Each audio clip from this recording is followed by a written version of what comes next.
Hello, everyone. Welcome to another edition of YouTube Take. This time, the not 3.5 hour long version. I am your host, Big Red 310, with our two guests. Nightmare, stop whining about how long our show is, Baller1. The number one fan of the 2012 AFC East champion, New England Patriots. Yours truly, Nightmare10.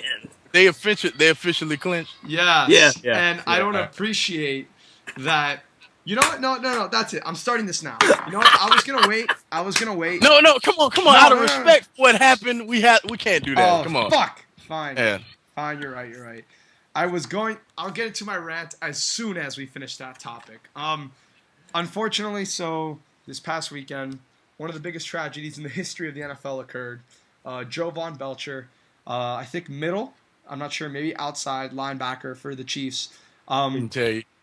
murdered his girlfriend on Saturday morning and then went to the training facilities in front of his head coach, Romeo Crennel, and general manager, told them he thanked them for everything, and then he killed himself right in front of them. He left behind a 3-month-old child, Zoe Belcher, who now will grow up without his parents. Very, very, very unfortunate situation that would happen. And the Chiefs had to go out the very next day and play a game. And God bless them for being able to do that. And they ended up pulling off a win. They're obviously probably the best win in the history of their franchise. Maybe the most satisfying win, at least. They really needed that. Brady Quinn went 19 for 23, which I think was the best quarterback completion of any quarterback in the NFL. So I think that says a lot about the power that this team was feeling. But, yeah, guys, I'll start with Phil because I know Markeem wants to say something, but I'll go Phil first. What are your thoughts on the whole unfortunate situation? I mean, this is very, very unfortunate. I hated to hear about this. I actually was at a friend's house when I heard about it. I was just like, wow. And I didn't actually, until you just said that, I didn't know the full details. I didn't know he went. I know he was in front of people, but I didn't know he said what he said or who he said it. And that just makes it even worse. But yeah, it's a sad situation. I'm always one that says, I'll be honest. I'm one that says that I don't really have sympathy for people that kill themselves. But I will say this: I do have sympathy for his family. The kid, like you said, I have sympathy for the team. That's a lot for them to go out there. And they went out there and won. I mean, I know the win in the grand scheme of things doesn't matter, but in the same sense, I think it does. That does a lot for the team. That could build the team. Teams just play a lot better when they're doing that. I mean, the Colts did it this year. I mean, they did it for their coach. You saw them beat it was the Packers, I believe, wasn't it? Yeah. That's not. I hate to cut you off, but that's not always the case, Phil. Like a lot of times, it's right. It's not right. A lot of times it doesn't. But I'm saying, like, when it does, it can help. Yeah, right. Well, I mean, when it does affect, it's powerful. Right, and then when it doesn't, it can also be powerful. I mean, also teams can just Redskins, hit a new low. So when Sean Taylor died, the Redskins lost the very next game to the Bills. Right. So I mean, I don't even have to tell you what record the Bills have. It's the Bills. It's the Bills. And with this, I mean, this is something that's, to my knowledge, quote me if I'm wrong if you know anything, but this has never happened before where someone has died. Gone to the field and killed himself. In front of and I don't know who all he was in front of. He was in front of what, the owner and the general GM and all the coaches, and the right? coaches, yeah. And all the coaches. Okay, so I mean, that's just, imagine them to have to get back and come to work. Every time they come to work, they're gonna be picturing that. I mean, you can't help it. You're human. So I mean, it's very depressing. I hate to hear about it. It doesn't matter. And I know some people would probably say, well, he was a nobody, whatever. But it's like, it doesn't matter who he was on the field. I mean, I don't know much about him as far as the Chiefs. I don't follow the Chiefs. But it doesn't. I don't care if it was fourth string punter. It doesn't matter. It's still a tragedy, and it's something that to be looked upon, and that needs to be. They need to fix some things and try to see if there's a way to even though they're players, that they should be maybe screened before they get into a stadium. I don't know. I mean, just something to think about. But I mean, that's my comments, Markeem. Phil, four-string punter? That even? Yeah, I know. Right. I was trying not to be funny, but All right. Before you start, I want to say very quickly, he was an inside linebacker, and he was a starter in the 2010 season and in the 2011 season. But okay, my bad. And he was the starter this year as well. Yes, inside linebacker starter. All right. Okay. Um, I want to share something with y'all that not many people know about, and it's a little bit of personal info, you know. And I have a little story to share. And you know, first off, this is horrible. Like, you know, this is words cannot describe how horrible this is. Like, you know, this first thing I thought when I read this was Chris Benoit. What about y'all? First thing I thought. Yeah, same thing. Same First, thing. And you know, I want to delve into this a little bit because you know, I never had anyone I know murder someone else that, you know, I know, but I do know a thing about suicide, and I just wanted to talk about this a little bit. Try not to get emotional. If it might happen, y'all, so excuse me. When I was in the 8th grade, my mom had just passed away from cancer, and I met this really sweet girl named Brittany, and when I came, like, this is what happened. I moved from this one school I was at, and then when my mom passed away, I came to live with my grandma, and then after that happened, I came back to the school that I left. You know what I mean? And then I came back, and this good friend of mine named Brittany, she was still there. You know what I mean? And like me and her, we started talking again, and we became really close to the point I got involved with her romantically, and all these things were going on with her personal life, and you know, or probably shouldn't have said her first name now, but I'm not gonna go in depth about what happened. Now I was going to, but now I'm not. Well, you know, y'all don't know her last name. Her name was Brittany. Y'all don't know her last name. Don't look her up either. She you know, like, she had a stepdad. Like, he was you know, verbally abusive. You know, he molested her for like a long time, for like years, and I was like the only person that knew about this. And at the time, I didn't say a word because she asked me not to. You know what I mean? And things got, you know, just over the top one day, and like he like beat her up like really bad. And then she called me one day. I was at home. Yeah, it was like a normal day. And then she was like, you know, just talk to me because I just need to talk to you. I was like, well, you know, all right, fine, you know, we can talk. And then she was like, no matter what happens, just know you're one of the only people that were good to me my entire life. And like, you know, my mom, she doesn't care about how I feel. You know, she had an older brother. She was like, you know, he really don't take much to do with their mother because she was not a desirable person. Let's put it like that. And you know, she was like, but you always cared when no one else did. And she was like, I appreciate that. And I was like, well, you know, no problem. You know, that's my job. That's what I'm supposed to do. And she was like, no matter what you read tomorrow, or no matter what anyone says, you know, just, you know what type of person I was, and I need you to tell people that. And I was like, what do you mean? Then she hung up on me. And then I called back, and the phone just kept ringing and ringing. And then, you know, you know, at the time, I obviously wasn't driving. It was 8th grade. But I had asked my grandmother. I was like, you know, could you take me to Brittany's house? Because I don't know what's going on. And then, because like the phone just hung up, and I kept calling her. And like hours passed, and I was like, I just want to make sure she's all right. And then she was like, oh, yeah, I'll take you. She ended up falling asleep. The lady's old, sick. Shit like that happens, whatever. Then her mom called me, crying. And then she was like, Brittany jumped off our roof. Oh my god. And, you know, and I like, let's put it like this, okay? If you know someone that is seriously at a low point, I wanted to get this out there. If you know someone that's at a low point emotionally, or something bad, you know, is going on with them, do everything you can to try and keep their spirits up. If you know, and then I kind of blame myself a little bit for this too, because she would hint about suicide all the time, and I'm like, Brittany, you know, chill, you know, not to be funny, Phil, but I'm gonna be funny. I was like, that's something them crazy white people do in movies. Don't do that, you know. And I was like, come on, like, you know, I care about you. I'll be torn to pieces without you. You know what I mean? And after that happened, you know, it's my whole outlook on things is different. You know what I mean? And you know, I'm just saying, like, if you know someone that's seriously going through problems like that, please just be there for them. And if they contemplate, if they even bring up the word or hint at suicide at all, you just let someone know so that person can get help, because you never know. And this, like, I'm gonna be real with y'all. I know we were young. I know we were small. You know, at the time I was like, I think I was I had just turned 13. You know what I mean? But I'm telling y'all, and I know I'm 24 now. You know, it's 11 years later. But I don't see any reason why me and her would have broken up. Seriously, like that could have been. Look, you know, there's an off chance that could have been the woman I married. That woman right there. So you know, it's just a hard pill to swallow. But that's all I wanted to share, y'all. That's it. You know, just help. You know, just be mindful of what's going on around you. That's all I'm saying. Just be mindful. I kind of want to add something. I know this is, supposed to be a sport podcast or anything, but this is something, we talk about. Hey, this is YouTube. This is just like First Take, man. It's right. YouTube Take. It's YouTube Take.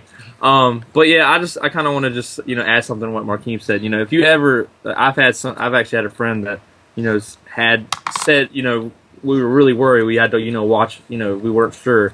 Luckily she's still alive, but, she didn't really try anything, but she was at that point, like you said, she was at an all-time low, and we were worried. If you have someone, even if they don't say suicidal, if they don't say anything about suicide, please just be with them, watch them, encourage them, pray for them, constantly do stuff like that. And I'm not saying if they do it, it's your fault. I'm not saying that. I'm just saying, like, do all you can for that person. And even if like Markeem said, tell somebody about it, even if they hate you, at least they hate you and they're alive. I mean, I know that sounds. I totally agree. Thank you for saying that, Phil. I know that sounds bad, but you say. I mean, eventually they're gonna. I promise you, 100%, they're gonna come back and thank you. I promise you. If there's a case that it's not, it won't happen. I promise you, it's just not gonna happen. And another thing, if you happen to be feeling that way, please just find somebody, talk to them. Find your pastor, find your best friend, whatever it is. And pray. I'm just telling whatever it is you have to do. I'm very, like everybody knows, I'm very, I love God. I pray constantly for people. I pray for myself constantly. But I'm just saying, if you need something, even if you just need prayers, I know this is, like I said, this is not that kind of podcast, but I'm just saying, even if you need prayers, even if it's just simple, pray for me. If you want, I don't care. Put it on the comments. I will gladly do it. There's no limits to that. I know we don't know each other and all that stuff, but it doesn't matter to me. I just wanted to say that. I felt like it needed to be said there. Like I said, I wanted to say that. So, like I said, please don't. And look, there's nothing. And I know I said this earlier about it's hard to feel sorry for someone that kills themselves. And the reason why I say that is it's never too bad, guys. It's never. There's nothing. There's always someone having it worse than you. And I know that sounds bad, and I know that sounds like it's impossible, but there's always someone out there having it worse than you. So just think of it like that. And just try to stay strong. Anyways, I was preaching there for a second, but anyway. I mean, you're right, though. Phil. You're 100% right. This is actually, unfortunately, timed. My earlier this morning, actually, as amazing as this sounds, a kid at my old school died, 10th grade, in my little brother's grade. And I was like, damn. I mean, for those of you that are friends with me on Facebook, I probably posted a big post about, like, it doesn't matter if you know someone or not. Like, at my school, they promote family, and we're a family, and, I feel like a member of my family's lost.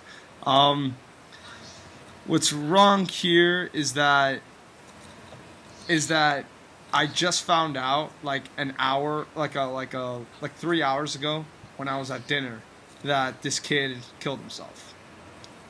This morning, his parents went to bed, gave him a kiss on the forehead, and they woke up this morning, and their son had committed suicide. No one saw it. That's the thing. You see, these two talked about, obviously, people that have hinted that, and obviously there are people that do, but what I want to talk about is you can't always see this sort of thing coming. And for my friend, like, I've spoken to many kids in his grade, and they all said the same thing. He wasn't bullied. He wasn't like, he was a good kid. He's happy. It's just the way it is. Some people might not know this, but there are a good amount of people that do commit suicide don't tell anyone about it. There are some people that legitimately just go on and do it. And, like, that's why, obviously, this isn't, I think it's like 70% of the time, 70% of the time, or 70 to 80% of the time, when someone announces that they're going to commit suicide, they don't actually do it. I know it's not the case all the time. but a good portion of the time, the people that do it like give no indication. It just happens. And for Belcher, I mean, that's what it, from what his coaches say, from what his teammates say, from what everyone around him says, no one saw it coming. So I just want to tell you all out there that there are some people in this world that this is just biological fact. There are some people in this world born with a low amount of neurotransmitters in their brains that regulate happiness. That's just fact. Like there's some people in this world that just, I mean, Mike Graham family. You guys know that story, right? But Eddie, Who's that? the Graham family. Mike Graham, Eddie Graham. Oh yeah. I know that. Yeah, of course. Eddie Graham commits suicide. His son Mike Graham grows up, lives a decently full life. Then Mike Graham's son commits suicide, and then a few weeks ago, Mike Graham commits suicide. Like, are you guys gonna tell me that's not genetic? That the father, the grandfather, the father, and the son all committed suicide? Well, I mean, yeah, I would say that, like, it's genetic as far as how they feel. I don't know if it's genetic that they actually killed themselves. I'm not saying that all suicide. I'm not saying that our behaviors and our interactions have nothing to do with our suicides. That's completely not true.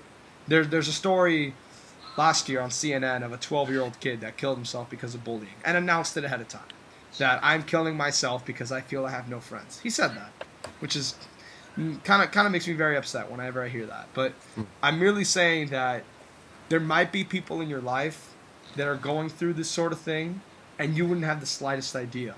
Right. So all you can do is just, you don't have to do it every day, but please. No, I suggest you do it every day. Okay, if you can do it every day, make sure the people around you know how much you care about them, no matter what. I don't care if it's a friend, I don't care if it's a brother, I don't care if it's a girl, no matter what. If you care about someone in this world, make sure they know about it.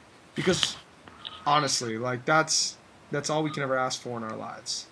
Like, you know, everybody, my psychologist, my psychology teacher in my psychology class last year, he said this in our class, and he was like, at the very end of the year, he just told us all you guys can do is, in this world, I mean, we can go tomorrow. We can go tonight. After I finish this podcast, I could walk outside and get hit by a bus. That's just life. But all we can do in this world is love people and make sure that they know that. So please, I beg of you, because even if someone does have a genetic predisposition to kill themselves, a lot of people are less likely to do it when they know that there's people there that care. And as long as people in this world know that you care about them, I mean, you've done your job. You've done your job, and you just got to remind yourself that you got to go out and try to remind those around you that you care about them. I came back from dinner, and I went to my roommate, my college roommate, who's not here right now, and I just told him, hey, dude, thanks. And he's like, why? And I'm like, for everything. And then I explained him the situation, and I just told him that, you know what, sometimes you just got to tell the people around you, I care, and I appreciate all you've done for me. And as long as we do that in our daily lives as much as we can, incidents like Belcher hopefully don't happen as often. And that's all we can do, really. And any other comments by any of you two? No, I'm good. If it's cool to y'all, I'd just like to move on. Yeah. I would as well. Thank you for sharing. We really appreciate that, Markeem. Yeah, big time. Big time, man. And like I said, I care about both of you, honestly.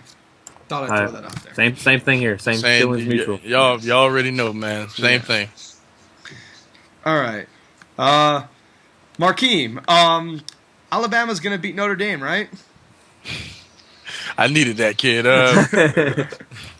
No, but let's explain what we're doing. Let's let the people know. Wait. No, Markeem? But they're the SEC. They're in the SEC. Stop. But Markeem, they're in the SEC. Stop. But Markeem. Like, let me explain what we're doing. See, I'm not making any bold predictions in this video, so don't ask. We're going to make a separate podcast. Yes. And hopefully, like, I don't know when. Y'all just let me know whenever y'all want to do it. And it will randomly go up before bowl week starts. Bowl week starts December 15th, kid. Yeah, I know. So it will randomly go up before bowl week starts. And I myself, probably not Phil, but me, and Phil, tell them I'm qualified to do this because you found out where the kid was going. Yep. I don't care. No one can tell me anything. He's the best college football analyst I know. I don't know about that, but but I will be picking every bowl game. Like yes, the Music City Bowl, which I think is going to be awesome, and the Holiday Bowl is going to be nuts. I think that's going to be the best game of all these games. That's UCLA and Baylor. That game's going to be fucking crazy. But yeah, I'm gonna be picking all of them, every single one, from the smallest bowl to the largest bowl, and and that's how we're going to do it. It will randomly go up before bowl week starts. So I'm not going to talk too much about who I think is going to win between Bama and Notre Dame. I will say anyone that says Notre Dame has no chance and that ridiculous spread they have is fucking stupid. 8 point spread. Yes, that spread is ridiculous. Spread. Who, really? So you mean to tell me Notre Dame, who has only been giving up around 10 points a game, is going to lose by 8 to Alabama? Yeah. No. Here. Well, but what about the odds makers? Like, what do you need to say about the odds makers, Markeem? I'm saying they don't watch college football. Yeah. That's what I'm saying. That's what asking. That's my boy. Like they don't like. How can they say something like that? Like, it's like, have you seen Notre Dame's defense? Notre Dame defense keeps them close in any game. That's why, like, if there's any impediment to Notre Dame, it's their offense. Like, I'll be real. There have been times their offenses look pathetic, but the defense is why they're undefeated. You know what I mean, that's why you see all these close scores, because the offense has not been the best. There have been times Alabama's offense has not been the best. You know what I mean? And it's just that both of these defenses are stout. I feel like Alabama has a distinct advantage that I will not go into, but yeah, just know that the odds makers are dumb. 8 points is way too high. I also very quickly, I'm going to possibly place a bet on this game because 8-point spread is just amazing, I think. And for a team that's undefeated, that's ridiculous. And it's not even like hold on, okay, I hate to cut you off. It's not even the case of like when it was USC versus Oklahoma all those years ago, and they had Jason White and Adrian Peterson killing the world. Yet USC was still favored by like 14 points because that was literally one of the greatest college teams ever assembled. Yeah, I mean, it's not the case. Bama is not one of the greatest. We thought that. We thought that for like a little bit. Yeah, I mean, but I didn't think that, but a lot of people did. Yeah, I mean. And it's not the case. It's just not. So I don't understand why the spread is so high. Notre Dame is undefeated. They hadn't lost yet. Bama has. It's ridiculous. And I do want the SEC bias is off the charts. Off the charts. You have no idea. Living in South. Oh my God! I have people that literally laughed at me when I said Notre Dame is going to win. My dad, one of them, which my dad's not that big of college football, but he still thinks that I'm stupid for saying Notre Dame has a chance. But there's people that don't even think that Markeem. I'm going off. There's people that don't think that think that Notre Dame has no chance. Look, okay, I've been there where I thought SEC was that great. Okay, but I wised up. Well, guess what? It's time to wise up, people. There are other teams out there. Notre Dame. I heard someone told me Notre Dame's beating nobody. I wanted to strangle them. Did you give him my stat? Yes. Well, one I wanted to say, so Stanford's a nobody. USC, the team that was a number 1 overall pick, besides Lane Kiffin, would have been, still probably number 1. Oklahoma. Michigan State wasn't a horrible team when they played them. Who else? Michigan. I mean, the Hurricanes. Your Hurricanes. No. Fun. You see, the kid got you. Don't do that. The kid got Don't do that. I was in the mode of trying. He did get me. Hey, we finished 7-5, the same as Lane Kiffin. There goes that. But I just cannot stand. They've had the hardest schedule in the NCAA. Exactly. Who has Bama beat besides LSU? Thank you. Thank you. And they lost to Texas A&M. Same thing what Markeem said.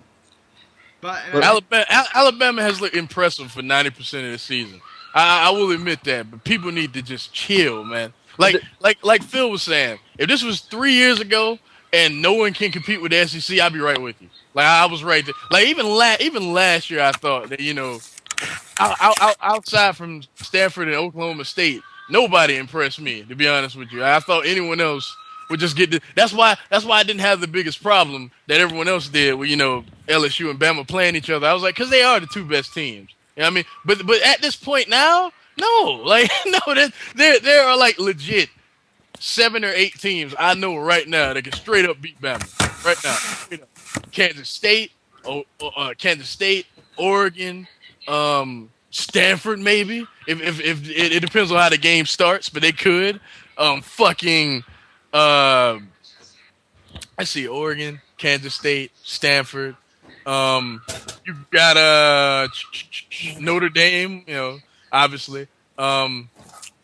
You got A&M that did do it. LSU could have easily won that game. I think in the right circumstance, South Carolina probably could. Woo! In the right circumstance, yeah, you got to be a William Bragg. Yeah, of course. Yeah. And I don't know, but my point is that the SEC is not that dominant. It's just ridiculous. Right. It's just the best, but not dominant. It's just crazy. Like, I'm telling you, if you people could just hear some of the things I'm hearing, like, it's just that bad. Like, it's one thing. Okay, you're confident. All right, we understand the SEC is the best team in the conference, but just because you're a fan of one of their teams, don't mean you got to dick rot them. I mean, like, seriously, like, it just goes. That's like me, like, saying because I'm a Patriots fan that the AFC East is by far. The best conference. And one, it's not even the best division. So, but I'm saying, like, that's it's the worst. Arguably it's the worst. Yeah, but actually no, the AFC West is much worse. Actually, much worse. Right. But anyways, what I'm saying is, like, that's like saying, I mean, it's not quite like it's like that because the SEC is actually the best conference. But people make them like they're godlike, that there's no other team that could even think about it. Like, people are saying, like, I can't believe I'm saying this, but like, people think that LSU's gonna walk all over Clemson. I'm like, with what offense? They all gonna hate me when we make them. Oh man, they gonna hate me. I'm sorry, I understand. I don't like Clemson either, but be real about it. It's a neutral place. LSU. Anyways, we can talk about that game when it happens. And this is actually advantage Clemson because it's in Georgia. You know how simple of a trip that is for Clemson fans. Right. And what I'm getting to is, like, just because it's an LSU, I mean, it's an SEC opponent or SEC versus any other team, doesn't mean the SEC team gets to blow. Like, listen, I'm not even getting people telling me that it's going to be close. No, every game that the SEC is playing somebody else, it's a blowout. Every game, it doesn't matter. And now Markeem, when we get to those things, there are some that will be blowout, right, Markeem? There are 5 games in total, I think, that will not be close. But there are 2 games. There's one that I know for sure will be a blowout, and another one that has a possibility to be a blowout. And that's about it. Yeah, that's about it. All right. I want to go over. There's other things to go over last week, but the best way to do it is just in general give our records, which I haven't done in a while. In the NFL, Markeem won, going 4-3. Only getting wrong the Bears, which all 3 of us got wrong. Him being the only person to pick the Vikings to win. He went, what, 4-3? Yeah. I thought the Packers won. Yeah, I know. That's why I'm saying you got that one wrong. Then how did my bad. I'm confused. Markeem went 5-2. He correctly predicted the Falcons, which me and Phil did not. He correctly predicted only because I was made because I had to. He correctly predicted the Broncos. The only one to pick the Steelers. The only one to pick the Redskins. And the Patriots as well. And in college football, Markeem went exactly the same, going 5-2 again, only getting wrong Kent State and Nebraska. Getting everything else right. Boy, I got Nebraska way wrong. Jesus, yo. I got to talk about that real quick. Go for it. That's what this thing is about. Brett Bielema cashed in off that game. He was like, "That's my resume, right? That game right there." When everyone thought that we were done, that's my resume right there. And Arkansas, they saw they had to replace, because John L. Smith wasn't coming back. This season's been a disaster. And Brett Bielema was like, I get to coach an SEC team. I'm gone. That's my resume. I'm gone. Everyone thought they were done. That's just being real. Everyone thought they were, because the past few weeks, like, they lost a ton of close games. And people were like, that team has got to be emotionally spent. There is no way in hell that you can expect that defense to get up and play for that game. You know what I mean? Got to cover Taylor Martinez and the way he runs. And I ain't going to say the way he throws because his mechanics are the worst I've ever seen in my life. But did y'all see that video I put on Twitter? Of his throwing mechanics, like this guy, he was breaking down how Taylor Martinez throws the ball. Y'all see that video? I didn't see it. I didn't see it. Yeah. Y'all just search that. Just search up Taylor Martinez throwing motion. It's hilarious. Like the guy, he breaks it down. That's exactly what he does. It's hilarious. But yeah. Well, what was it? Yeah. Like I did not expect them to get up for that game, and they destroyed them. Like when I say to you that it was over when the second quarter started, it was over when the second quarter. That game was so out of reach. Like halftime, 49-0, son. I was like, and then it got worse. It got progressively worse as the game went on. They put up 70. Yeah, they put up 70. Like the game got progressively worse as it went along. Did not expect that at all. I was so wrong. Like I feel like that should count twice. Seriously, how wrong I was. Well, Jesus. Phil went 3-4 in the NFL. Ew, that's my worst week probably. Because he got wrong. Me and him both picked the Giants and the Ravens, which bit us in the ass. And me and him, actually no, we both picked the Giants, the Ravens, and the Saints, and the Bears. And you got right the Broncos, the Patriots, and the Packers. So, and in college football, you picked exactly the same as Markeem, and you rode on his 5-2 record as well. I'm a smart man. Now, I went 1-6 in the NFL. Ew. Damn. Picking the Saints, the Bears, the Packers, which I got right, the Buccaneers, the Ravens, the Giants, and the Dolphins. So 1-6 in the week, but in college football, just to be an asshole, I chose Northern Illinois just to disagree with you. He beat a 6-1. Wow. But unfortunately, I picked Georgia instead of Bama. So, I forgot about that. So I ride 5-2 as well. But nonetheless, my Northern Illinois on the just to stick it to you guys. Like Jordan Lynch, it's a shame more people hadn't seen Jordan Lynch. That dude's been pretty good all year. I told you he was a Heisman candidate last week. Yeah, not to me, but he's been pretty good all year. Overall, I went 5-9. Terrible. But very quickly, I want to talk about the Georgia-Bama game. Heart-wrenching for all Georgia fans. Both. Oh yeah, I forgot. Oh, Mark Rick, you want to go ahead first? Spike the ball. You want me to go? It's the tale of two halves, because the first half it's almost like Mark Rick and Nick Saban switched fucking bodies, because like Nick Saban got away from what he does best, man. Alabama's one of the best rushing teams in the nation. He should have just kept pounding the rock and kept pounding the rock. And in the first half, A.J. McCarron was putting the ball in there for some odd reason. And then the end of that half, he didn't call that timeout. And they ended up wasting like 25 seconds. And then they had to settle for a field goal. And they got no shots in the end zone when they got in the red zone, because they didn't have enough time. And that's some Mark Richt shit to do. You know what I mean? And Mark Richt was actually playing the smart game, running girly, play action fakes, all the stuff you need to do, keep Bama off balance, all the stuff you need to do to beat Bama. He was doing exactly that, and I was like, "What's going on? Is he Nick Saban today? Is Nick Saban Mark Richt?" And in the second half, Saban pretty much wised up and said, "We need to just run the ball. This game is still close. They got a slight lead on us. But the game is, let's just run the ball. There's no need for us to really take that many chances." And Eddie Lacy got 180 yards. T.J. Yeldon, the best freshman running back in the nation. No. Got it. I like Duke Johnson too. But look at the stage Yeldon has been playing on, man. Look how he's performed. Kid. Duke Johnson broke Clinton Portis's rushing record. I get that, kid. I really do. He don't get me wrong. I think he's definitely second. Duke Johnson is an All-American his freshman fucking year. Kid. Duke Johnson doesn't also get 40% of the carries. He almost broke the all-purpose yards record. I'm just saying, he doesn't get 40% of the carries, kid. You really think Yeldon's numbers will look the way they do? I think he's a better back than Lacy. I think Lacy's more powerful and physical and more experienced. That's why he got more playing time. But Yeldon's a better back. You got people. You got people close to Alabama, and any Alabama fans that watch this video, y'all can attest to this. A lot of people are saying this is the best running back Alabama has ever had. Think about that for a second, kid. with Mark Ingram and Trent Richardson and Sean Alexander. People are saying that this kid is the best running back they've ever had. Think about that.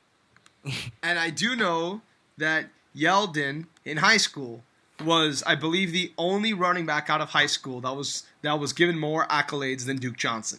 All right? There you go. Because he's better. Like, yeah, he's slightly better. He is. Okay, when Duke wins his Heisman, then I can go up, put both middle fingers in the air, and I can tell you 3 years from now, Markeem, it's on my record. Duke Johnson will win a Heisman before T.J. Yeldon does. I agree with that, but I don't think either one of them are gonna get a Heisman. All right, fair.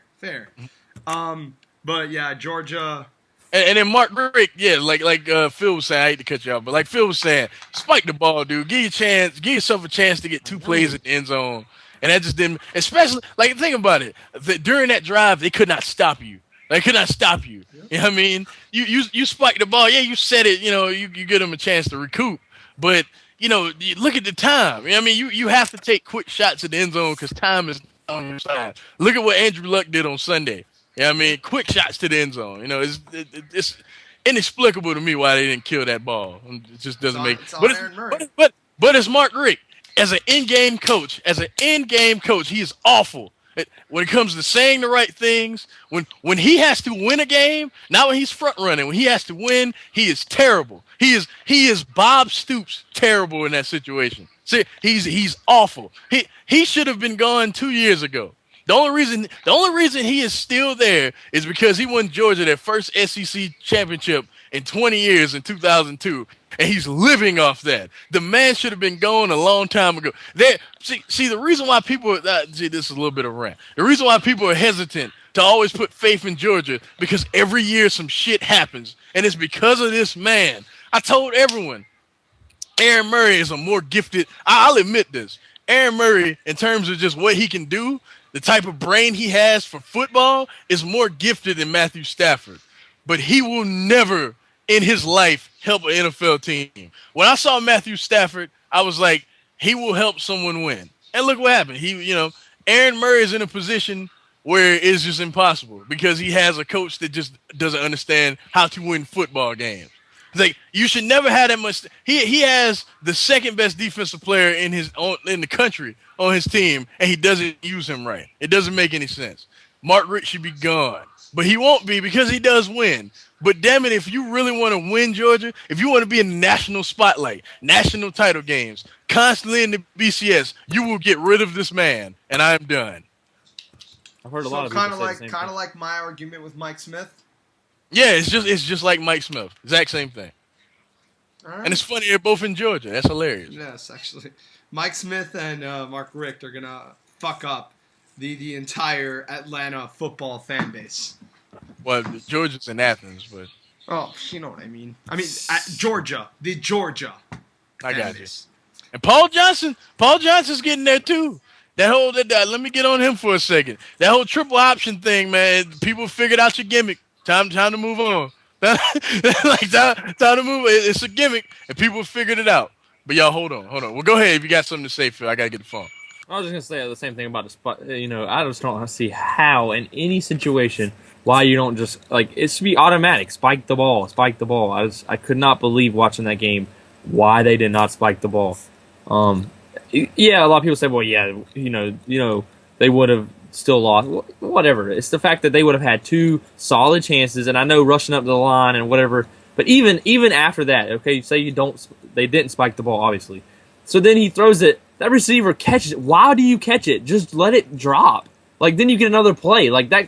There's no way him catching that. He knew he wasn't going to be able to make it to the end zone. So you don't catch that. You let it drop, and then you get that next play. I could not understand why even a receiver, the receiver. I don't know if he was a freshman. I don't know Georgia players, but I could not believe that he made that mistake after they made the mistake of not spiking it.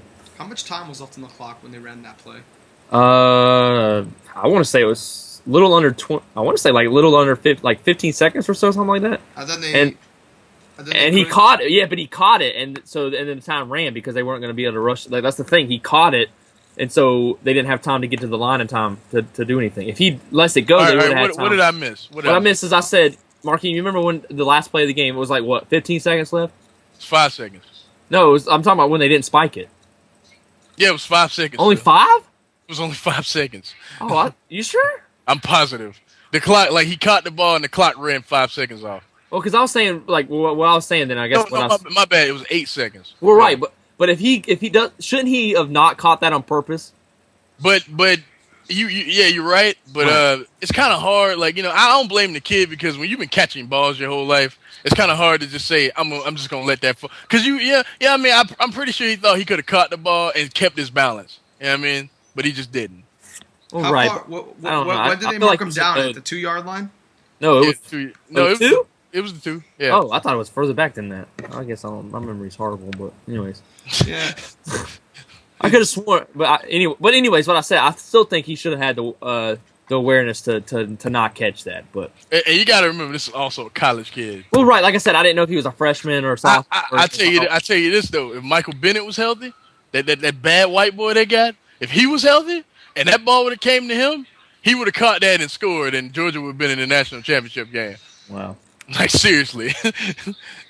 But nonetheless, history is the way it is, and that's very unfortunate for Georgia fans. Shout out to my friend Ben Turpin on Twitter. He was very, very, very huge Georgia fan. He was very broken up about it. But hey, man, it's tell him what I said. As long as Mark Rick is there, he can expect that type of thing to keep happening. Well, and when Atlanta loses in the first round of the playoffs this year, then by the way, did anyone hear Vinny? Does anyone here listen to Vinny's football podcast from the Brian and Vinny show? I listen to it. I listen to it whenever he puts it up. He said the Atlanta Falcons might be the worst 15-1 team he's ever seen in his life. He thinks they'll win out, and he thinks without question they'll be the worst 15-1 team in the history of the NFL. I totally disagree, but okay. They have the worst 15 yeah, I would agree with that. The worst 15-1. Come on, like think about it. Every team. What was their record when they got smashed by the They were 13-3. 13-3. No. He's saying of every team that's ever been 15-1 ever, they're the worst. Right, but I'm saying they were worse at 13-3. So yes, no, I don't. No, but like he's saying that this 15-1 Falcons are worse than the 15-1 Packers last year, which is undoubtedly true. Or they're worse. Actually, you know what? Phil, stop it! No! I'm saying the end result. The Packers got destroyed by the Giants. Yeah, but they were still 15-1. Yeah. What, Phil? I don't think you understand what he's saying. I don't think I do. He said, think about it this way. Let's say your Patriots the year they went undefeated. Let's say they lost the game. The Falcons are clearly worse than that Patriots team. Yes. You know what I'm saying? The 98 Vikings that went 15-1, they're clearly worse than them. Yeah, I mean the Packers last year, clearly worse than, you know what I'm saying? But I do get what you're saying. But those 15-1 Packers last year, guess what team they lost to? The Chiefs. What team has the Falcons lost to? The Saints. Yes, but the Falcons also have 6 close games to teams less than 500. Packers had close games too, though. No. But for the most part, though, the Packers were blowing people away last year. Don't get me wrong. I do think the Packers 15-1 they were clearly a better team. But I'm saying, like, I don't know. Phil. Hey, Phil. This Falcons team, trust me, is the worst. I can guarantee it's the worst one you've ever seen. I promise you that. Listen. The thing is, my memory's not good, so I can't. It's a 15-1 team that looks as impressive as a normal 12-4 team. Like think about it. That's true. Okay, I agree with what Big Red said. Do you have any faith in them in the playoffs at all? I do. I think this year is different. Call me crazy. I really do think this year is different. I do. Okay, but Phil, is that just a shot in the dark, or do you have anything? No, it's not. I mean, it was when I made my predictions, but no, I honestly think that this team has a legit shot in the game. Matt Ryan averaged 5.5 yards per pass against the Saints, and as Vinny said, any stat you have against the New Orleans Saints pass defense should be doubled to a normal circumstance. But like if you throw 10 yards per pass against the Saints, that's like 5 yards per pass against the normal team. Well, right. So like this, he's saying Matt Ryan had an unimpressive day against the worst pass defense in the NFL. 2.5 yards per pass. And Still Saints though. 2.5 yards per pass against the normal team. Oh, okay. Well, right. I mean, you can't argue that stat. But what I'm saying is, I lost. Look here. Wait, hold on. I want to say this. There's a great No. stat. Matt Ryan. This is what I was gonna say. Hold on, before I forget it. Matt Ryan threw. I don't know what team it was. I can't remember right off the top of my head. But threw 5 interceptions in one game and still won. I mean, that's got to show you something to the team, which I know the opponent, if I remember, I think it was the Chiefs. Actually, was it the Chiefs? All I know is that they are clearly the worst 15-1 team I've ever seen. Let me say it like this, and maybe this is if I say it like this, maybe this is what you guys are meaning. I don't think they are a 15-1 team, but I don't.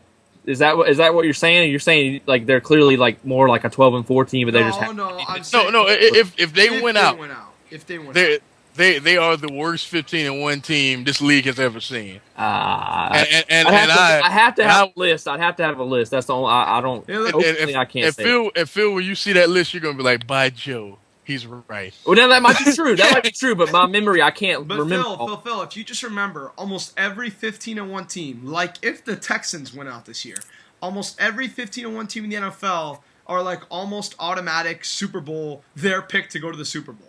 Like last year. Minus 1998, those damn Vikings lost to the damn. How you lose to the Falcons? Yes.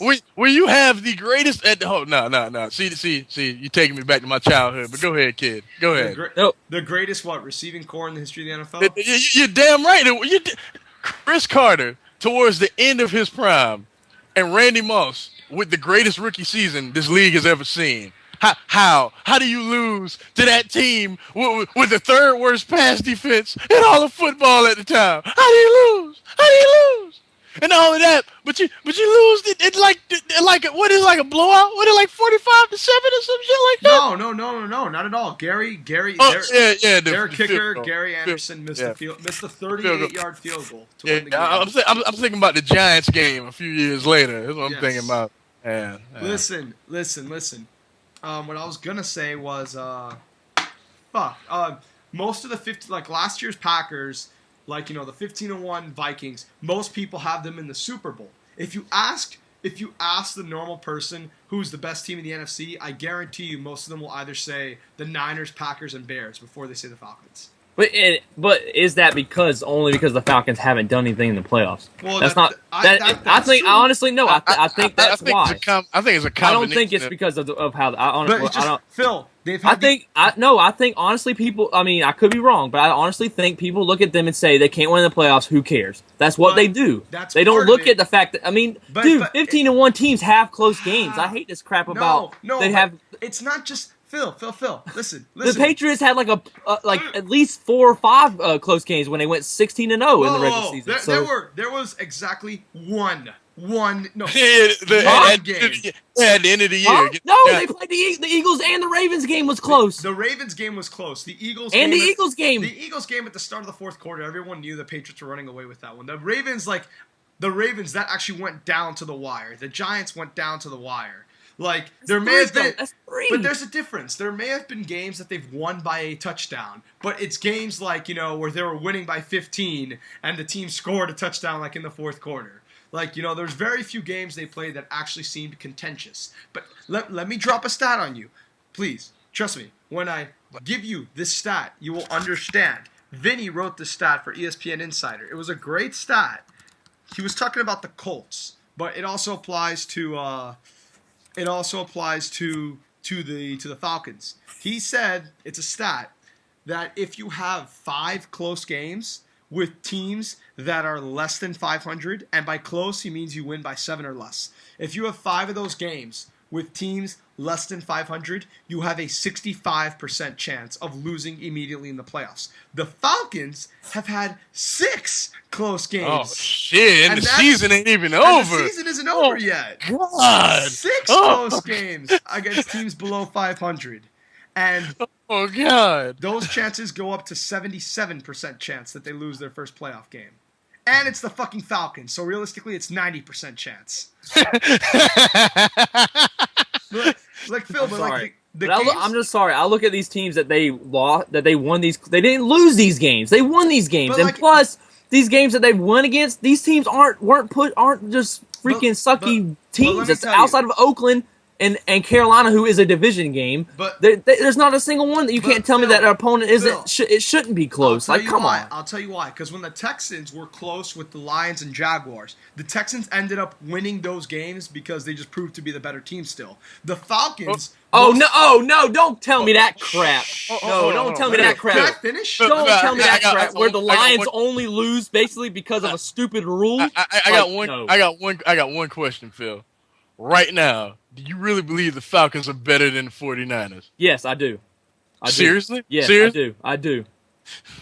All right. Will that happen? Kid, it is now Phil's opinion. You know what? I believe him now. I truly believe him. All right. I do. The 49ers team, whether the division or not, that has tied against the Rams and lost to the Rams. Yeah, Phil, I do think they're better than the 49ers. Phil, my brother said crack kills. Tell him it does, and he needs to quit smoking it. Listen, Phil. It said it does. Phil, most of those close games that the Falcons end up winning, if any other competent team was in that situation, they would have won. Like that Panthers game, any fucking decently competent NFL head coach. I forgot about that. Yes, look. You tell me that never happens in the NFL, where a team can makes a crazy.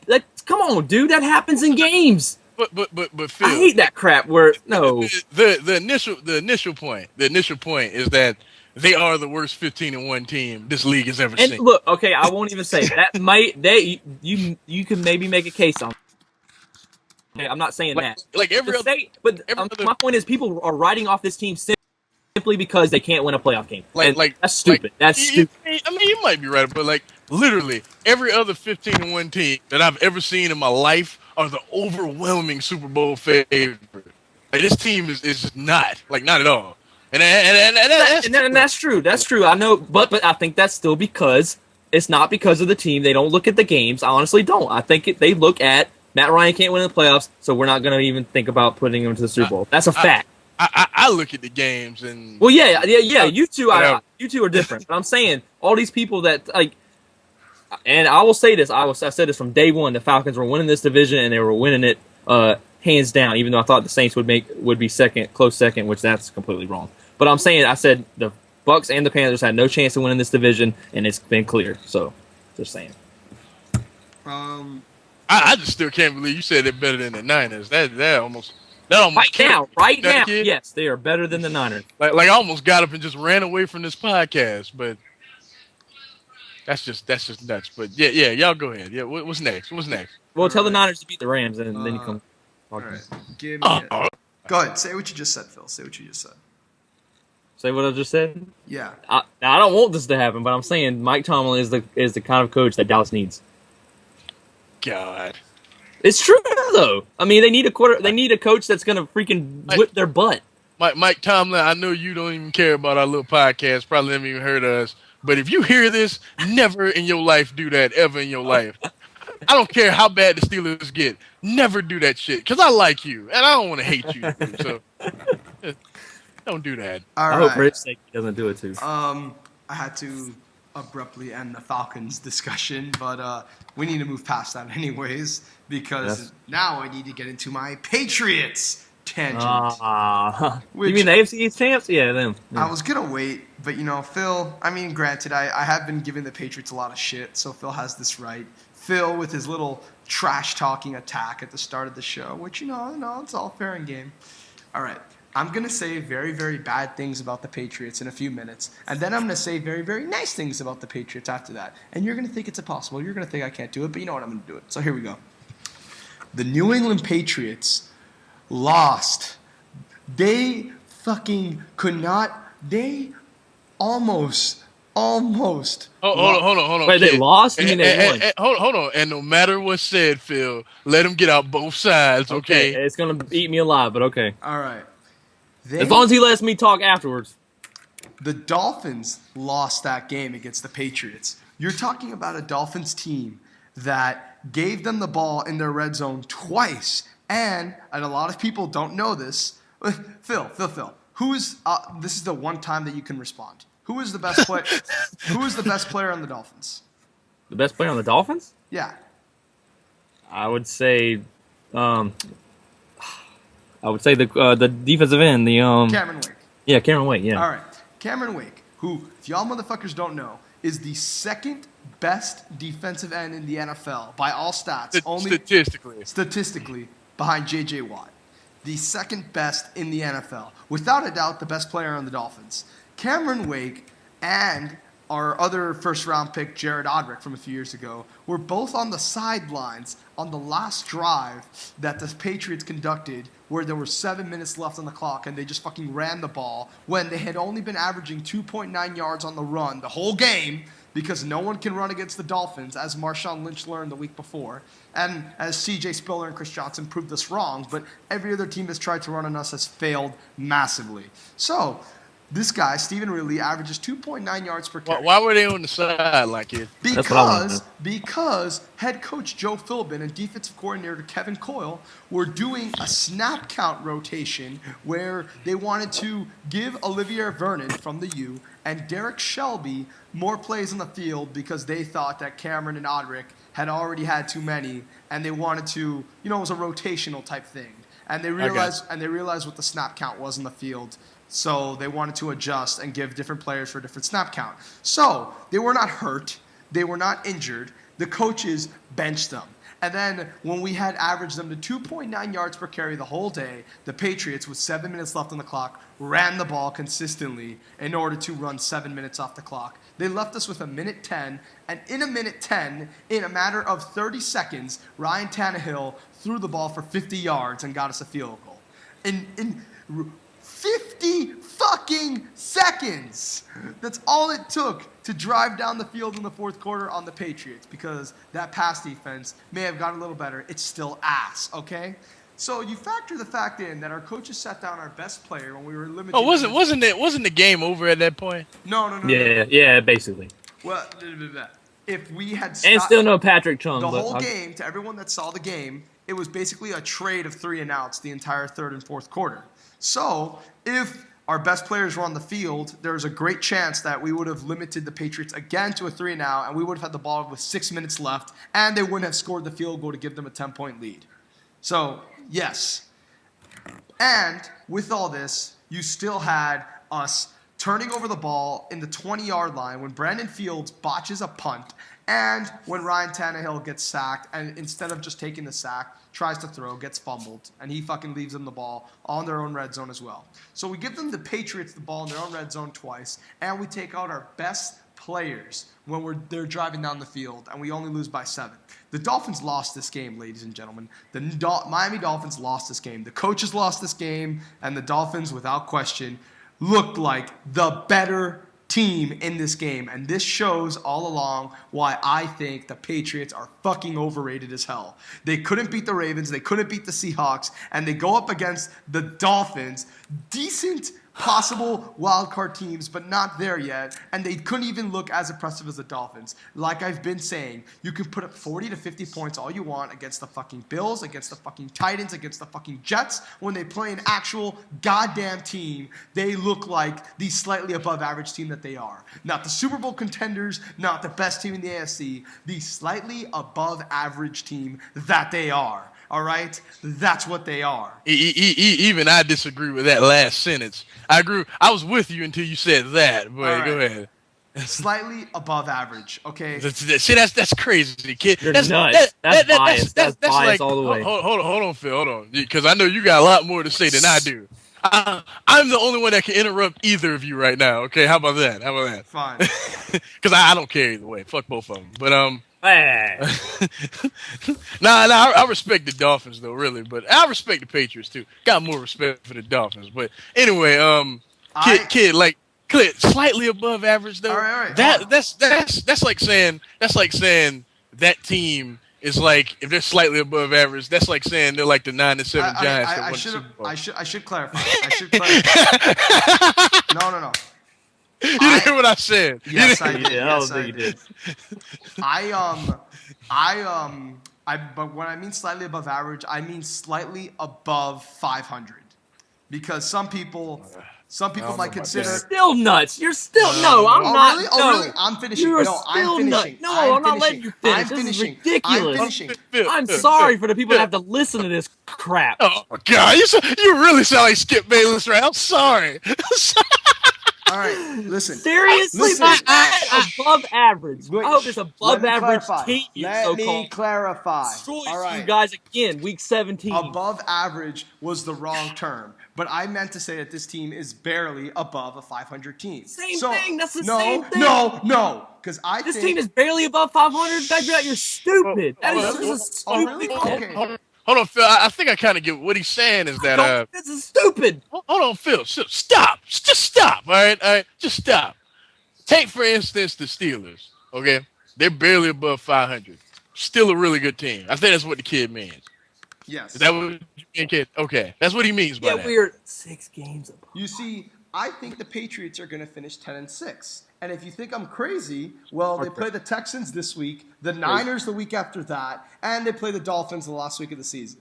So, but what he's saying is that their record will not be this godly record that everyone thinks. What he's saying is that they might finish 10-6, but no matter what, they are a really good team. He's just saying that. No, they're not saying really good. Barely above 500 is not saying really good. Right. No. Can you listen to what I'm saying, Phil? What I'm saying, you're saying that he's saying that the team's really good. That is a lie. Oh, That's wait. Not true. Yes, Phil, I'm getting there. Phil, You can't say listen. a team is Phil, barely. Phil, I'm talking. Jesus.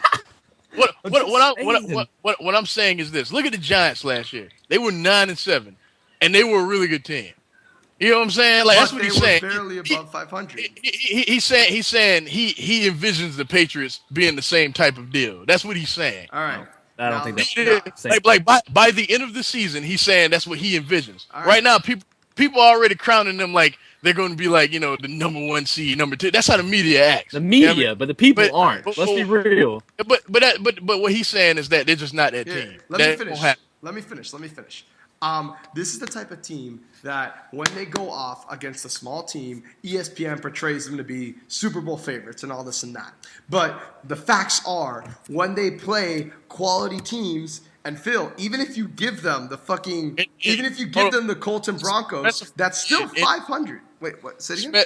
Specify in the regular season. Right. They still get it done in the playoffs. Yes. We can't deny that. In the regular season, they blow up. People make a big deal out of them because they beat up on the little guys. And that's why there was this quote over the weekend that really infuriated me because it's clear. You're saying they're the Tim Tebow of Shut up. I need to finish. Go ahead, kid. Go ahead. There was a quote over the weekend that really infuriated me, which was Chris Berman, who I like Chris Berman, and the rest of them guys. What? But I think it's really clear that them fools really, really don't watch professional football and really don't watch the Dolphins because they said, and it's evident they didn't watch the game. They said, "Oh, the Patriots, Dolphins. The Patriots let the Dolphins hang. Yeah, let them hang around. Yeah, I heard that. Yeah. Who fucking ridiculous, incredulous morons can think that was the game? Any buffoon that watches the game can show that it wasn't the same deal. Tom Brady looked confused. Tom Brady had his lowest quarterback. I would say that. He had his lowest quarterback rating of the season. He did. Look, no.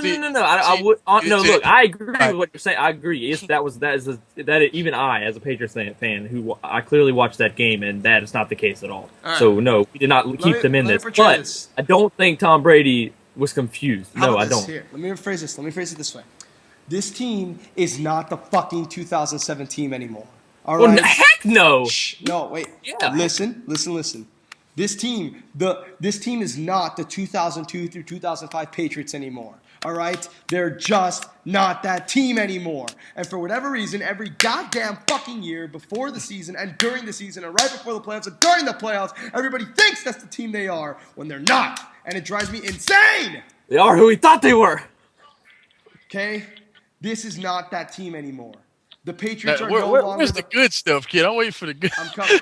I'm trying to say that the Patriots are no longer the powerhouses of the NFL like everybody thinks they are. All right? Thank you. It's not the case. You know what, Mark? You know what, Big Rat? I actually would agree. They are not the same dominant team they used to be. I agree. All They're right. not.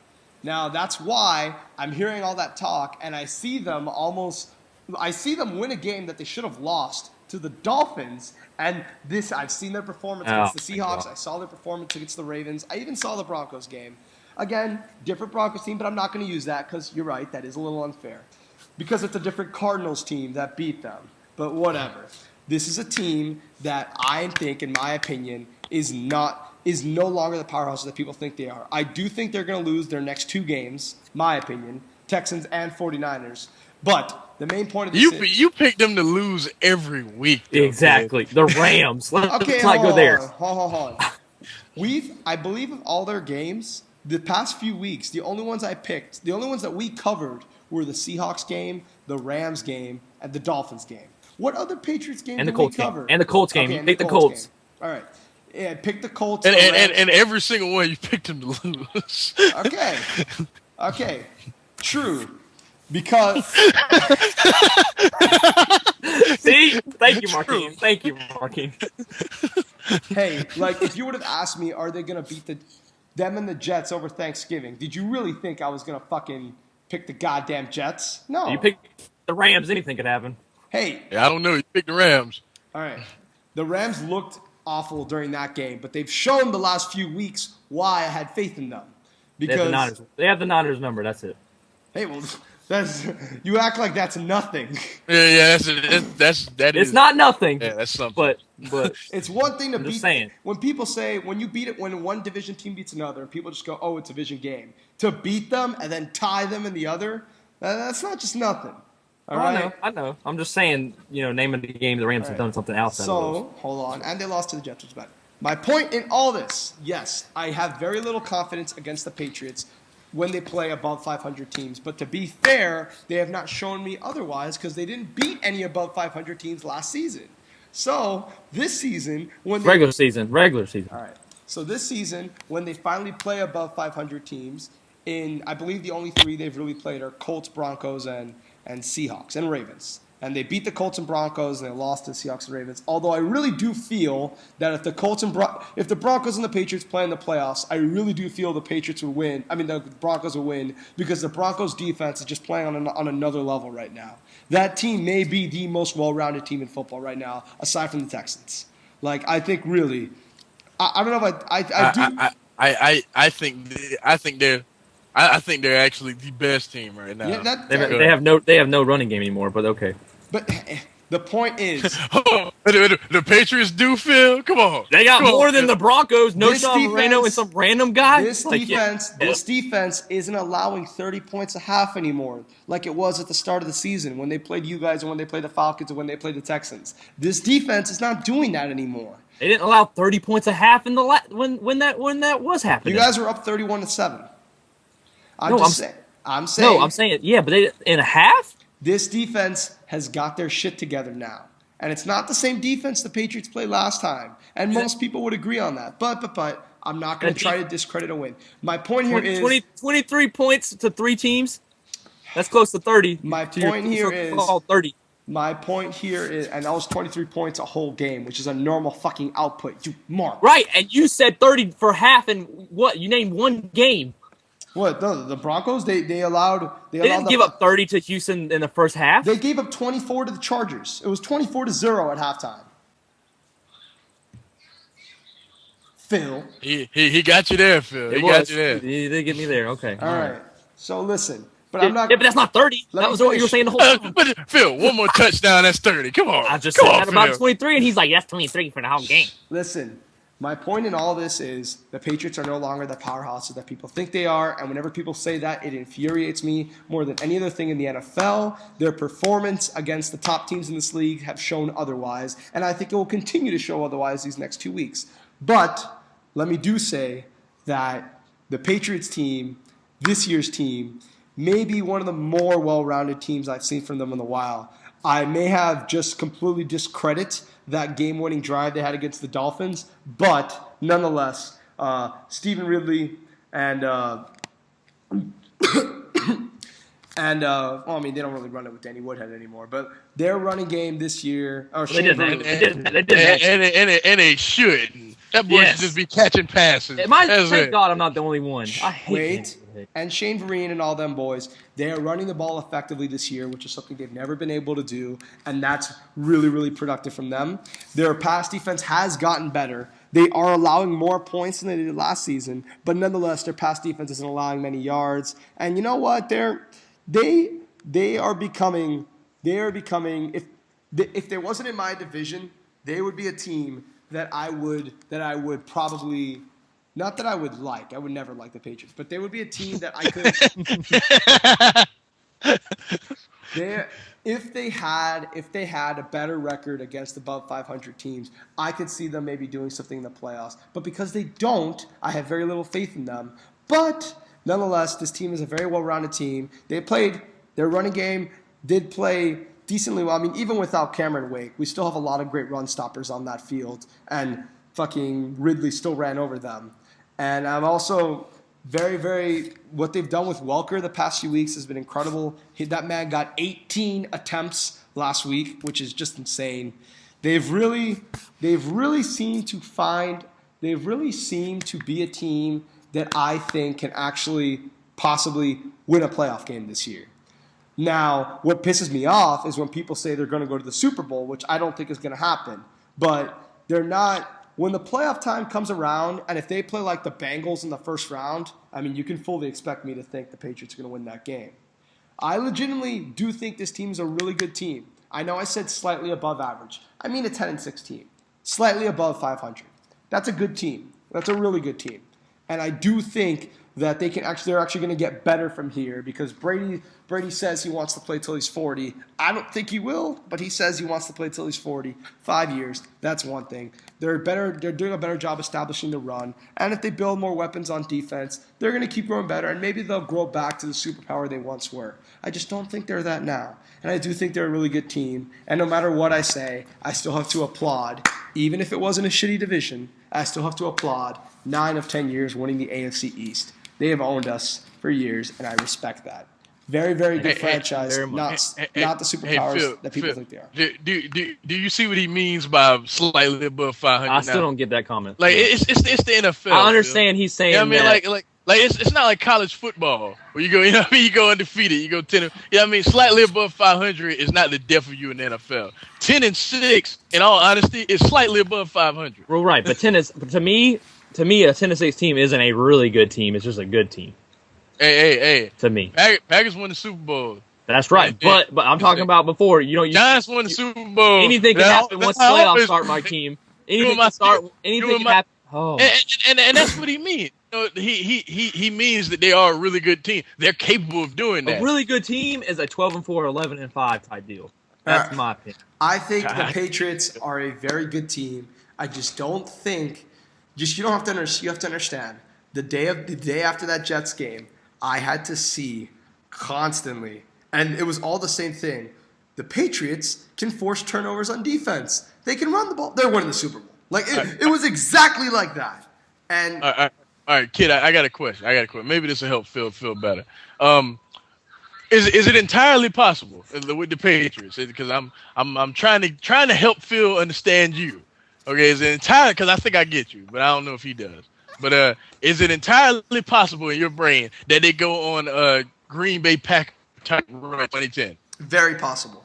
Very Thank possible. you. Do you see what I mean now, Phil? Right. But I mean, okay, that's all he means, Phil. Okay. That's all he means. I'm tired of people living in the past. All right. This Patriots team isn't like the Patriots team that was going crazy on the entire. And I understand. He's not disrespecting them. No. I know. I understand what he's saying, but my point is, have the Patriots not earned that though? You know what I'm saying? Like, not lately. No. Because they went to the Super Bowl last year. But he's saying he means the regular season, Phil. He doesn't mean the playoffs. In the playoffs, you have to fear the Patriots. You can't act like they're easy out. I mean, just can't. He kind of said that though. No. He said unless they play a Bengals type team, he doesn't think that they can win. That's exactly not what I said. Like I was. Yes, just, it is. No, kid, did you say they were easy out? No, not easy. No, he didn't use the words easy out, Phil, but he did I said I have faith in them to win a playoff. You said game before this week. Yeah, before this week you didn't know. Like Well, before this week, I actually saw the type of team chemistry they have on offense and defense, and it looked, there's progress. I'm just. So you're saying you never watched a Patriot game? Okay, no, I'm done. fucking I'm good. asshole. That's not what I said.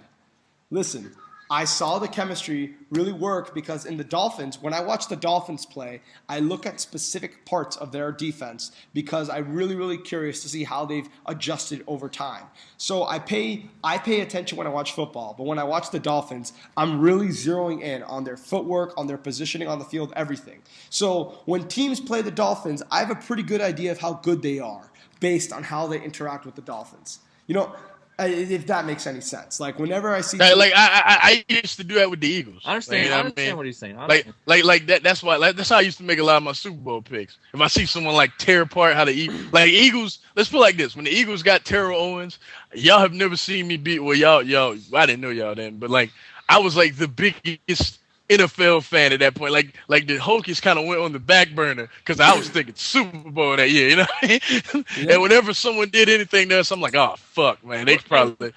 You know what I mean? Right, and I do the exact same thing, which is why that I hate the fact that I'm having to argue against the Broncos because I honestly think if that's the only team I don't want to see in the playoffs is the Broncos. So like, despite what I've said, not even the Texans. I would confident against the Texans. No, but I would take that. I don't fear them. I don't. You don't fear the Ravens? I don't fear a Texan team that had to beat a below 500 team twice back to back. The Ravens team that knocked you guys out of the playoffs a few years ago, almost knocked you out of the playoffs last year. That's well, but just so you know, if you saw what SportsCenter said, I don't fear Ravens. Ray Lewis is practicing again. He's not playing, but he's practicing. But they also did you also see that Terrell Suggs might also now miss games? Yes. But I think both of them are going to be there in the playoffs. I do too. And if both Terrell are there Suggs during the playoffs. Terrell Suggs, he won't admit this, but that man plays unhealthy sometimes, and I think that's how he's going to be this year. I honestly do. I think he's going to come back in the playoffs too soon and do exactly what he did. I'm just saying, Phil, you should always fear the Ravens because let me tell you why. Listen. It's because of how y'all play each other. You know what I mean? No, don't get me wrong. I'm not saying that the Broncos are the only team that can beat us. Look, that's not what I'm saying. Every time we play the Ravens, I know it's going to be close. It's always close, and it always comes down to a bull crap. If we win, it definitely comes down to this, to some play where Ravens fans can cry. So don't get me started on that. And then people forget things that happen in games when we do win against them. So I don't want to play the Ravens, but yes, if we play them, it will be close, and something will happen to where people can make an excuse when we beat them. And I will agree. Listen, when I saw the Patriots lose to the Seahawks, I might have gotten a little gun-ho and just the Rams and the Colts. Although, Markeem, didn't you pick them to beat the Colts as well? Yeah, I picked the Colts, but I had no idea that the Colts were that beat up on defense. I had no idea. Same. No idea at all. That the Colts had lost that many players on defense. I didn't know. Yeah, you're supposed to know that when you're making a pick, but okay. Oh. Front of me. Shut up. You know how much the Colts on ESPN or any of these news I don't care. You picked the Colts to upset the Patriots. You should know. I'm sorry. You should know. You should know. No, I'm sorry. Stop. I'm sorry. You should know. Markeem, you're gonna tell me. No. You're gonna tell me, Markeem. You're gonna tell me that when you're picking a college football game that you're gonna fall off on. I didn't know these guys are hurt. Come on, Markeem. No, you're not. Hold on. Time out. You gonna listen to me? Am I gonna be able to fit myself? Go ahead. Okay. We're talking. This is college football. We're talking. You just said college football. What do I live and breathe, son? What do I exactly? So don't pick a judge that don't. Let me finish. You don't know about. I'm gonna kill you if you don't let me talk. Shut up. Listen to what I'm saying to you. You can blame the kid. How often? Period. Because not if you see anything about the Colts. Like I just went in with the assumption that everyone was healthy because there was nothing reported that anyone wasn't. I found out that they had a game that they had players. I just did. Think about that game, y'all falling that clutch. Go ahead. Shut up. What I'm saying is that when y'all come to me and y'all ask me week to week to pick the big NFL games. You think I really look over who's healthy and not for most of these games? No, you No. don't, but you should. I just you do that, Phil. Do Don't lie. you? I Don't know. If I'm picking the Colts over the Patriots, I Phil. should know. Yes. Phil. So you do that for every single big game we pick. Even No, the I'm college. picking an upset. No, I'm saying if I'm picking an upset. If I'm picking an upset, yes, I do know. Yes, I know. How's that an upset? The Patriots had one more win than they did at the time. It's still an upset when you look at it. It is. I mean, I understand what you're saying. Whatever, Phil. Whatever. My point is, you're gonna don't try to make it the where the Colts defense lost that game. Come on now. No, I'm not saying that. I'm saying But you're falling on the crutch that's we got that wrong because the defense. Phil, that's not what I'm saying. I'm saying that's why I made the pick. I'm not saying that's why they won. I'm saying that's why I made the pick. Because I thought everyone was healthy. That's why I picked them, Phil. That's all I'm saying. I'm not falling on any type of crutch. I was wrong. I am a man. I'm 24 years old. I can say when I'm wrong. I'm just saying that's why I made the pick. Boy, why do you have listen to what everyone says? You just listen and you take what you want and you just roll with it. Philip, shut up. Bayless. No, that's not what. No. Look, all right, listen, Markeem. Let me clarify what I meant. No, let me clarify. I know. I hear what you're saying, but let me clarify. How does it sound when your team gets? Okay, I'm just saying. I'm a Patriots fan. Clearly, I'm gonna. It's gonna hit me somewhere. Okay, so. I hear both of you guys pick the Colts, and then as soon as we talk about it, all I hear is they had injuries on defense. That's why they got beat. Like, come on, like that's what I heard. Phil, that's not Phil. I'm saying that's why they gave up 50. That's why they is Phil. That's why they gave up 50. You really think true? Yeah, but that's what I'm saying. But their offense made a lot of mistakes too. They gave up 50. I'm not saying that's why they lost, Phil. That's not what I'm saying. Okay, that's fine, but that's you got to see where I'm seeing it from too. No. I see what you say. I see you're not listening. That's what I see. No, I am listening. I'm listening to the Colts. The Colts lost, but they had this. I mean, that's what happened. I'm saying that's why I'm not saying that's why they lost. I'm saying that's why I made the pick, Phil. Okay. I'm not making any excuses. I know you're not now, but I'm saying you got to think of how I heard it. Phil, how does me saying? You clearly said, and you can go back and look. You both said, well, the Colts lost because this. You said it. Phil, Big Red, did I say that? Did I say those exact words? You said the Colts. You said the Colts didn't win. You said the Colts didn't win. Look it up. It's not as far as definite word for word for what I'm saying, but you said back to back. You said Colts didn't win, but they had a lot of injuries on defense I didn't know about. Yes. That's why I made the pick. That's why I said that. You never said, but the Colts couldn't do this. Colts couldn't do that. I said that's why I made the pick, Phil, because I thought everyone was healthy. I'm not saying that's why they lost. I'm saying that's why I made the pick, Phil. Okay, that's fine. It's a fair mistake. Why do you do you like for real? That's why we call you Philip Bayless. Not because you don't know what you're talking about. It's because you take something and you run with it. You just run with it. I'm just saying, how can I not take okay, we're moving on. I'm just saying, how can I not take that the way I took it? I'm just saying. All right. We've spent a lot of time on this show just fighting with Phil. I'm not done yet, by the way. I didn't get my chance. Oh, fine. Go. Your turn. I'm not done about your Dolphins over here. Anyways, I'll start first. I'm going to calm down a little bit because I am not a happy camper. You pissed me off. Fuck that. Well, I'm mad at you too, so there we go. We're even. And I'm mad at this other kid who thinks over 500. Same thing was said last year. We went. Oh my God! So, hey! Hold on! No!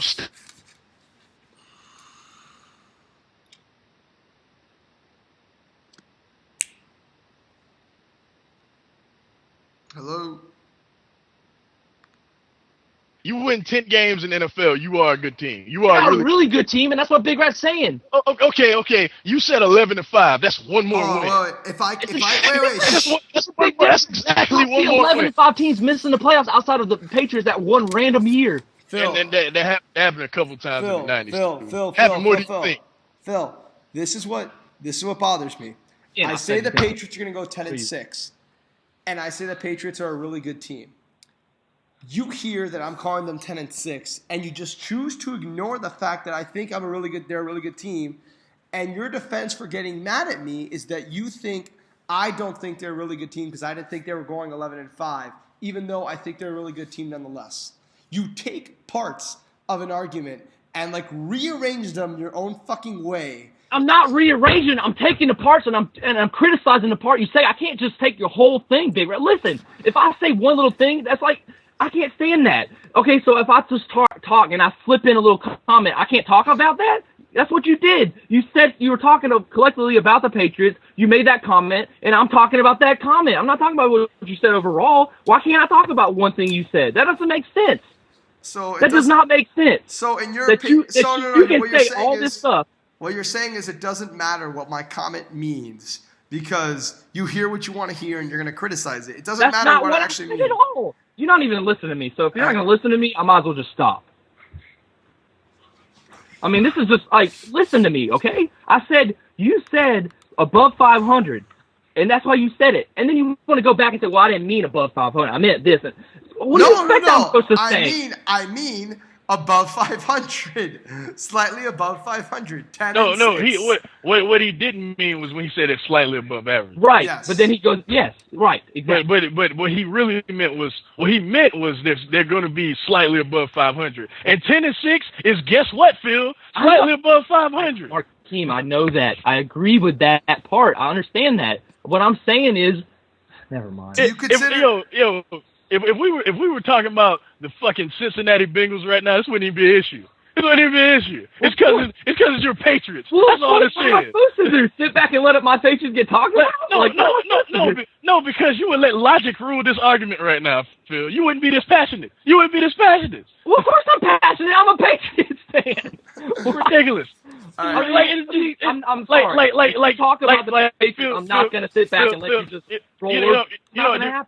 To be fair though, we should really let Phil get out his point. But I also want to say this, Phil. Can you more than admit that your passion is your main basis for your argument right now? If you say that, I'm cool. I won't say another word. What now? Well, can you admit that your passion is ruling this argument right now?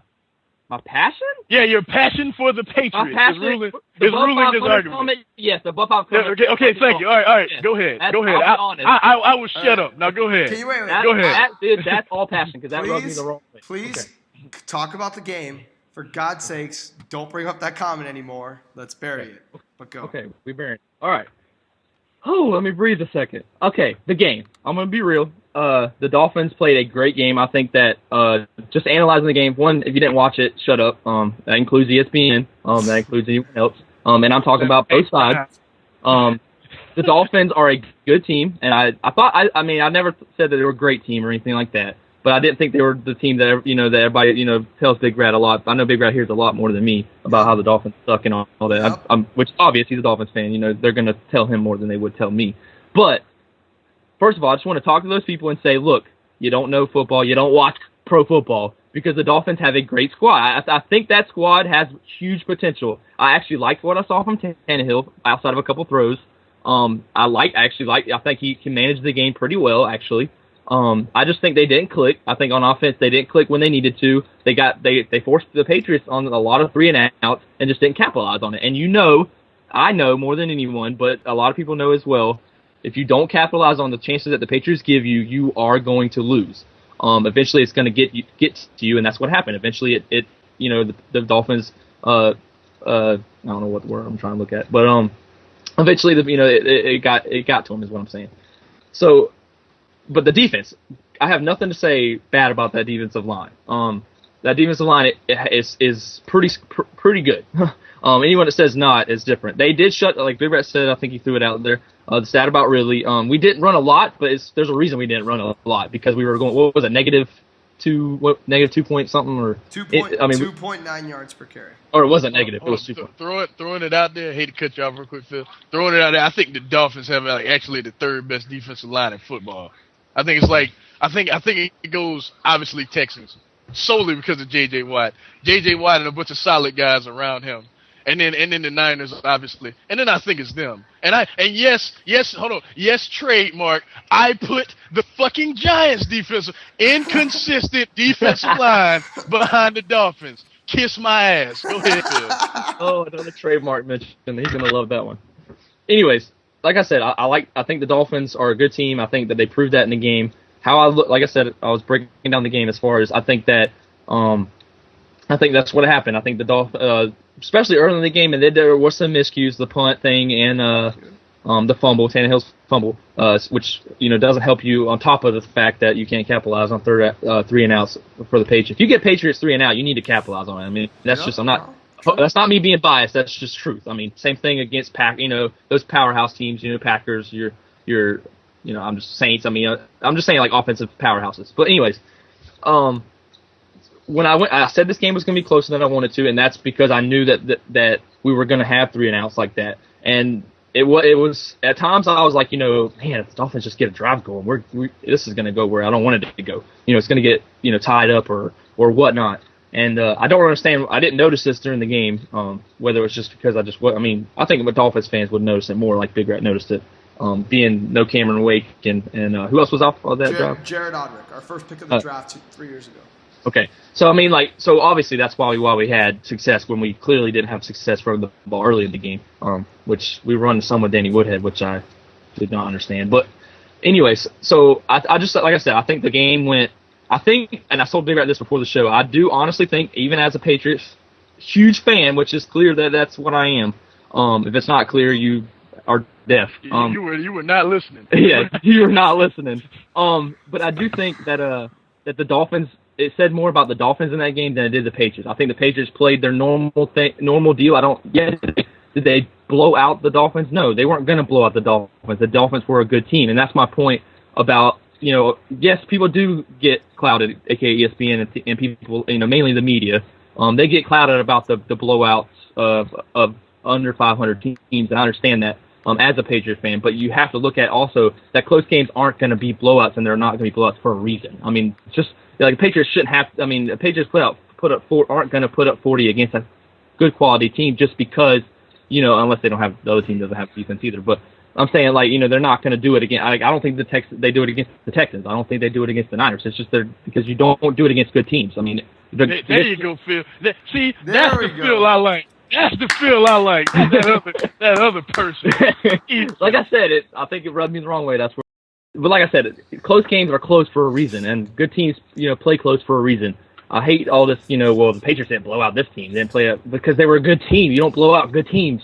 You just win. I mean, that's logic. I mean, logic goes out the window when people. But I will say this, Phil, and I ain't trying to criticize the squad, but I'll say this: I want against a good team, I want something about them to look consistent. It seems like every time they play a good team, one thing looks good, something does not. Like all the time. You know what I mean? Like if they for instance, let's say when they play like I don't know, let's just say anyone, just random example. Like what I mean by that is that let's say they'll play someone, they'll put up 30, but they'll give up like damn near 40. You know what I mean? You know what I mean? Or they'll only give up like 17, yet only put up like 18. You know what I mean? Like it's like we want to see the Patriots that look dominant against everyone else. We want to see them play that well. Maybe not blowouts, but play that. You know what I'm saying? Like play that well. Right. And we don't see that all the time. I think that's where the main criticism comes from. Well, right. I mean,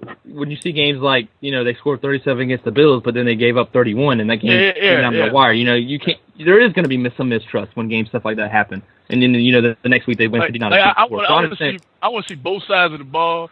Them look amazing. Right. Once I see that, I'll be on your bandwagon, Phil. Well, I'm not a bandwagon, but yeah. You know what I mean. I got what you're saying. But another thing I wanted to say towards that though about the blowouts and the close games and all that. I lost my train of thought automatically. Oh no, I want to go back to the Miami Dolphins game. All right, so in that game, like one thing that I want to say that people, I mean, I'm not making excuses of why it was close. Please let me just. I've already said how I thought my thoughts on the actual game. Don't think I'm being ridiculous. But I'm saying people also forget we still have no Patrick Chung, who is arguably our best defender as far as against the pass. Is he Asian, by the way? Patrick Chung. Yeah, he's Asian and black. I don't know. I don't know how the fuck an Asian guy is that talented at a physical sport. I don't know if he's pure Asian. This ain't math. This ain't sport. How does he do? No, wow. Go ahead. and not to mention, we were playing Ring Around the Rosie on offensive line the whole game. We had no Logan Mankins. That is a fair point. Connolly got hurt. And then I believe 2 people, and the fact that I don't know their names, there's a reason. If I don't know their names, that's a problem. Look at Steve. This is the guy. This is why I want to do the show. This guy here. This guy right now. This guy. Donald like Thomas. I said, if I don't know, that's one. And there's another McConnell, I think is his name. He like his first time he'd been on the field, I think, or something like that. That's what they were saying. So it's like when that happens, you still and like I said, I'm not taking anything from that defensive line. But I think it would have been a whole like Brady would have had some more time had we had the Logan Mankins and Connolly healthy and all that. I honestly do think he would have had more time. And I can also add, we also lost Jake Long. Right, and I think that's what I think actually. He didn't really play at all. Really, he played a couple. He got hurt like mid second I want to say mid first. Yeah, it was really early. I want to say so. The rest of the game. Right, so Jay, and I think that affected it too. I mean, Fumble, you get Tannehill got sacked a couple times in the game too. So, like I said, and can I just throw in that had to be like the biggest family Thanksgiving dinner of all. You got Howie Long, Jake Long, and Chris Long and his brother too. Jesus God, that had to be that turkey was gone in like 5 minutes. Jake Long is his son too. Yeah, that's Howie Long's son. Oh, I thought only Chris was his son. Okay. Yeah. That turkey was just gone. Wow. I bet it was. But anyways, okay. I've said enough about the Dolphins Patriots game. I'm gonna try to keep. I was trying to keep it a little short. I don't want to go too long. But you know what? Screw y'all. And I also want to add. I may hate the Patriots, but I do think Bill Belichick is one of the best coaches in NFL history. Maybe the best if they win a Super Bowl without Brady, which I think they will. That's not a knock on Brady. That's more just on how talented Belichick is. Like how to solidify his legacy, as you say. Yeah, but I actually put him second. Yep. Hey, I mean, it's I hard put to him second. behind Walsh. Sure. Yeah, behind Walsh. All right. So, but I'm not done. Of course, you bring up Shula. You would bring up Shula. He's the winningest coach in NFL history. Yeah. I know that kid, but that'd be of course that's the second name you bring up. Shula. Yeah. Yeah, not Lombardi. Shula. Yeah. Winningest coach in NFL history. Went to 5 Super Bowls. You know, it makes fucking sense for me to bring up Shula. All right. Anyways. Wait. I want to say this. Okay. I have tons of respect for the Patriots because, like I've said this before and I say it again, the Dolphins are the baseline team in the NFL. Like teams above the Dolphins are in the playoffs. Teams below the Dolphins are below 500. When the Dolphins release players or they cut guys, you can tell how good a team is based on the teams that pick up these players. Like, as my friend Danny, Phenomenal X, salute on Twitter, is messaging me right now. When the Dolphins cut Clyde Gates, Lex Hilliard, Dietrich Epps, all these people, the Jets picked them up. These are Dolphins rejects that the Jets picked up, and now they're not doing anything for the Jets. The Patriots got Donald Thomas, Rob Ninkovich, Wes Welker. They get the guys that succeed for the Patriots because they know what to look for. That's right. Why this organization is so good. Because I forgot Wes Welker was a Dolphin. Yeah, you got traded for what, a 4th round or something like that? Yeah, something like that. Kid, you okay, kid? Okay. Who, by the way, I saw this earlier, so I got to mention it. Who, by the way, got now holds he's tied with Jerry Rice, I believe, with the most 10 reception games in NFL history. Yeah, he's tied with Jerry Rice. Yeah. There you go, Phil, throwing out the stat. I thought I earlier had to bring that out, so you know.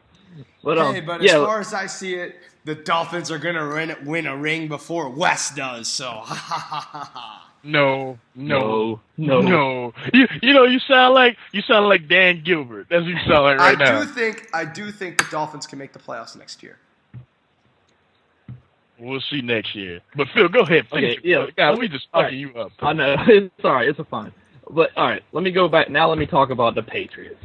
Since Big Red had his little deal, and we've been there, done that. But there's things I want to get off my chest. First of all, we talked about this before the podcast. I know we should have had a pre-podcast, if that makes sense. We talked about TiVo. We talked about some good stuff that should have been on record, but it happened. We talked for like 45 minutes before we actually. Yeah. I want to say it was at least.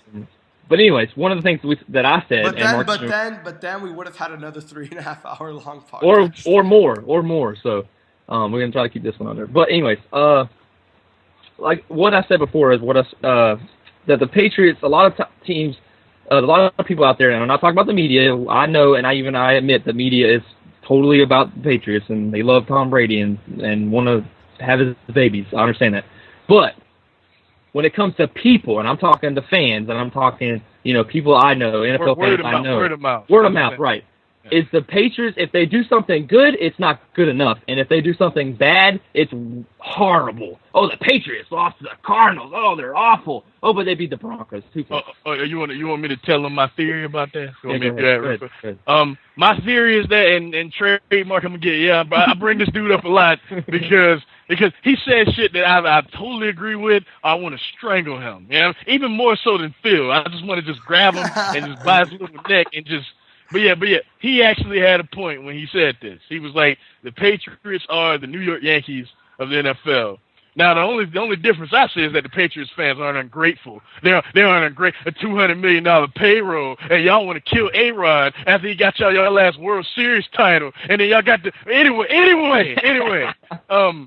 Like they're the most polarized team in the NFL. Either whatever they do that's small is like small. That's like a mistake by people that hate them is blown out of proportion. By people that love them is blown out of proportion, and vice versa. And it's just like the Yankees. Like people that love the Yankees, every time they do the smallest, like when they got Ichiro this year, I told everyone they're not much better than they were before. And bottom line, they really weren't much better than they were before. Like when the Patriots got, let's say, remember when they got back Deion Branch? People was like, he's going to win another Super Bowl because he comes through in big moments. Deion Branch didn't make that much of a difference. I mean, he was solid like he always was before. He's a solid player. And then, like a good example of a time where they did something that was kind of bad that got blown out of proportion. Remember the Chad Ochocinco thing? Yeah. People were like, oh, they shouldn't get this type of personality. It's going to ruin the team, blah, blah, blah. He was totally irrelevant. He was just totally irrelevant. And they got him for cheap. So right. It's like nothing. Yeah. It's like everything they do is put under a microscope, just because they're the Yankees. Now go ahead, Phil. Right, and they're the Yankees of the NFL. Now go ahead. I hate that because I hate the Yankees, but it's true. And to go off on that, but at least Phil, you're grateful. Yeah, which I appreciate. Hold on, let me do it just for a second. Let me do that real quick. Okay. If you had a team that's always in the playoffs, that has the best players all the time, would you want to kill someone because you don't make it to the World Series? Like, come on, dude. I'm an Indians fan. You know how frustrating that is to somebody like me.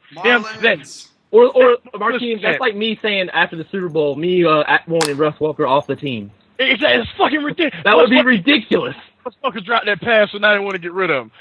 Look, 2009 was 3 years ago. I get that. A-Rod came up small. He's come up small his entire career in the playoffs. They knew this when they got him. Y'all know this when y'all drafted the dude. Bottom line, for 7 years, y'all wouldn't have been in the playoffs without this dude. Bottom line. Go ahead, Phil. Right. Go ahead. Right. Which is why I'm saying, like, if I was to say that. It gets on my nerves. I agree. They are the New York fans are the worst fan base in the history of anything. Right? Or anything. Like, I went to East Coast Throwdown. That's a fighting game tournament, by the way. 3 years ago. That, like, real shit. That was one of the worst and best experiences I ever had in my life. Because some of the matches that went down, the shit that I learned at that tournament, I learned a lot, and some of the matches that went down were great. But people were getting drunk. People were just doing shit like it was actually a stream, and people were doing shit like jumping in front of the cameras in the stream and getting in the way of the big screen so we couldn't see. New York fans got to do everything they could possibly do to get themselves over, and it gets on my fucking nerves. That's why I hate Jets fans, except my boy Tommy. Tommy. He listening. He know what I'm talking about. Y'all know Tommy, Mr. Guns. Y'all know him. And Brian. Brian's good too. Aside from Tommy and Brian, the rest of the motherfuckers I hate. I hate all Jets fans. I hate most Giants fans. Except trademark half the time, but I hate most of them. Knicks fans. Knicks fans. They New York ROH fans. All of them suck. I was like, you got to throw them in there. New York people. I'm New York tweeting people. New York people, for the most part, are ass. Go ahead. I'm sorry. I know I just bit off. Oh, Go ahead. no, you're fine. I mean, that's basically, it's that kind of goes with what I wanted to say. It's like, to feed off of that, for instance, I'm gonna use last year as an example. Last year we didn't. I mean, it's. I know I've said on this podcast before. I feel like just because of what the teams are at the end shouldn't necessarily. You should also look at what how they were when we actually played them. But beside the point, we didn't beat a team that finished over 500 last year in the regular season. And then we get to the playoffs, and we beat the Broncos, and we beat the Ravens, and we go to the Super Bowl, and we lose. Okay, whatever. But you know what? All I hear, they got lucky. The Ravens missed a field goal. You know what I hear? All I hear is we lost but you lost in the Super Bowl. Well, guess what? Your freaking team was sitting at home eating Cheetos, so I could care less. Because I don't think they eat Cheetos. Well, they might eat nachos or pizza, or pretzels, or choking, or whatever. Maybe hot wings. But anyways, not to go over their menu, but that's my point. Like, that's all I heard in the Ravens game was after the Ravens game is, but they missed a field goal. Yet no one remembers that Tom Brady tossed the interception just up for grabs. Like, he just decided to launch the ball. If he goes for the first down and they just driving it like little dink and dink like we do, if he does that, the game's over. But no one wants to think about that. Look, I couldn't believe that. But no one wants to think about that. And yes, that was a Brett Favre play right there. Exactly. He just tossed it up, and I was like, what in the world are we doing? I believe, don't quote me, I believe it was on first down. It might have been second down, but anyway. I don't think it was first down. I think it was second down. Second. Anyways, but what I'm saying is, we go, we just do our normal deal and we win that game, and it doesn't even come down to a missed kick. So that, and I understand, yes, they did miss a kick, but that was still to tie it. That was, they would still have had to go into overtime and win. So that's my thing. It's like they pick and choose, and like I said, there is some bias when it comes to that, because that's all I hear is, it's kind of like Big Rat, when you hear stuff about the Dolphins, you finally just explode. That's what I hear. Like, every time the Patriots do something, it's not good enough. But you lost the Super Bowl. Well, your team wasn't in the Super Bowl, so shut up. Like, unless you're a Giants fan, you have no talk. I don't like that people. Hold on, finish this. Sorry. I don't like the fact that when people want to say, well, I'd rather, like, I've actually heard people say this. I would rather miss the playoffs than lose the Super Bowl. And to those people, I am going to say to your face. Well, I kind of understand. Let me explain why I think you say that. Because some people look at it two ways. Like, some people, it just hurts. It just hurts off, like, just badly. Like, to get that far and just not do it. Like, I kind of get that. I kind of understand that. And I also understand that if we're not going to win a championship, I want a high draft pick. I get that. I get that logic too. Let me clarify, because I know who Phil's talking to. He's talking to me and other friends of ours in Miami for WrestleMania weekend. We said we would rather miss the playoffs every year than go to the Super Bowl and lose every year. Ask those and that's Bills, ridiculous. Ask those Bills fans. I agree with that. Bill. Like, ask anybody that liked the Bills in the '90s, yo. I like one of my best friends growing up. Back in the day, he's like a giant Bills fan, and his dad is a Giants Bills fan, and he tells me that some mornings he just wakes up and he's like, how did you miss that kick, Norwood? Seriously. Like, he gets up and looks in the mirror and just says that, like 5 a.m. He just can't. It still stings like that, So I kind of understand. That. I understand. I'm sorry. I still don't. That's 4 Super Bowls in a row. I don't care. Congratulations, Bills. You lost 4 in a row. Well, guess what? We lost freaking the record. So, there's not a morning I wake up that I don't think about that, Markeem. But that doesn't mean I wouldn't have gone. I wanted us to go. Like, I feel like if that happened to you 4 times, imagine that happened to you 4 times, Phil. Right. The Bills. Okay, I'll give you the Bills fans. You're okay. That's why as much as I complain about how being a Dolphins fan is the worst thing right now, I still say the Bills have it worse because they also haven't been winning and have not been going to the playoffs, and they still have those 4 missed Super Bowls to sting. Right, and that's true. And like I said, the Bills have a legit argument against what I'm saying. But you have Browns fans who don't even get to the playoffs every year. Yep, no, them too. And you're telling me Browns fans wouldn't take a Super Bowl, like 2 Super Bowl losses? You gonna tell me that? They're retarded. Like Exactly.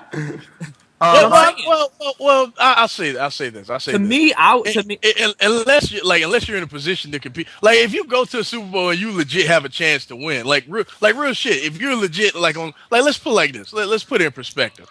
Like when my Eagles made it to the Super Bowl against your Patriots, it was wishful thinking that they would beat the Patriots. You know, the game turned out to be a lot closer than I thought it would be, and then the Patriots just decided to stop playing around and then just put them away. You know, but it was wishful thinking to even think they had a chance against that Patriots. That's just being like it's coming from me. You know what I mean, I don't know if that's Phil. Do you remember how heavily favored the Patriots were for that game? I thought there was spread. The spread was like 17 points, Phil. It was really? It was predicted to be a massacre. Wow, I didn't know that. I don't remember. Because it was supposed to be a massacre. They were way better. They had just massacred. They had just massacred the 15-1 Steelers like the week before. It was predicted to be just a total annihilation. But that team one loss to the Miami Dolphins, the 4-12 Miami Dolphins. Anyway, like what I'm saying is that like when we made it that year, you know what I mean, I was like in a position where like, you know what, I'm not in the mood to lose this game, man. I would have much rather us just like, you know, like shit. I was like, I'm not in the mood to see this blowout. It didn't turn out to be a blowout, so I was into the game. Like the end result, I was fine with, but coming into the game, I was like, I would have rather just like, you know, try again next year. Seriously, because I was like, we about to get killed, and it's not gonna be fun. I'm having a Super Bowl party. All these people gonna be over here. We about to get destroyed. You know what I mean? Right, but I still look at that as you have an NFC championship regardless. Like it's just like people want to say. Hey, listen. When you go, it's like the Bills we were talking about. We went 3 times before that, man. It was 4 times total. Yeah. See, nah. But I will say this: I think people need to learn to appreciate what they have. Like when the Dolphins went to the playoffs, off an easy schedule and in a very easy year for the AFC. Even though the Patriots still won 11-5, people seem to discredit that. But it was an easy year. I don't get that wrong. And I knew going into that Ravens game, I knew we're done. Like I actually thought it would be worse. It's been fun. I was like, it's been a good time. You know, it's nice to go to the playoffs. It's nice to feel relevant. But we're done. And at the end of that year, people asked me, "How do you feel? Are you sad that we lost?" And all I said was, "AFC East champions." Like, you know, I never get to say that. Right. I mean, that's my thing. It's like, you know, you're gonna tell me, and I understand it's different because you know the Patriots are there more than certain teams. But you're gonna tell me that the Texans make it to the AFC, make it to the Super Bowl, but then lose. That the Texans should have not made a playoffs. Like, no. Like, really, like Texas fans are gonna be happy that they made the Super Bowl. Like, you should. When the Texans go, they legit have like a chance to win. It doesn't matter who they play.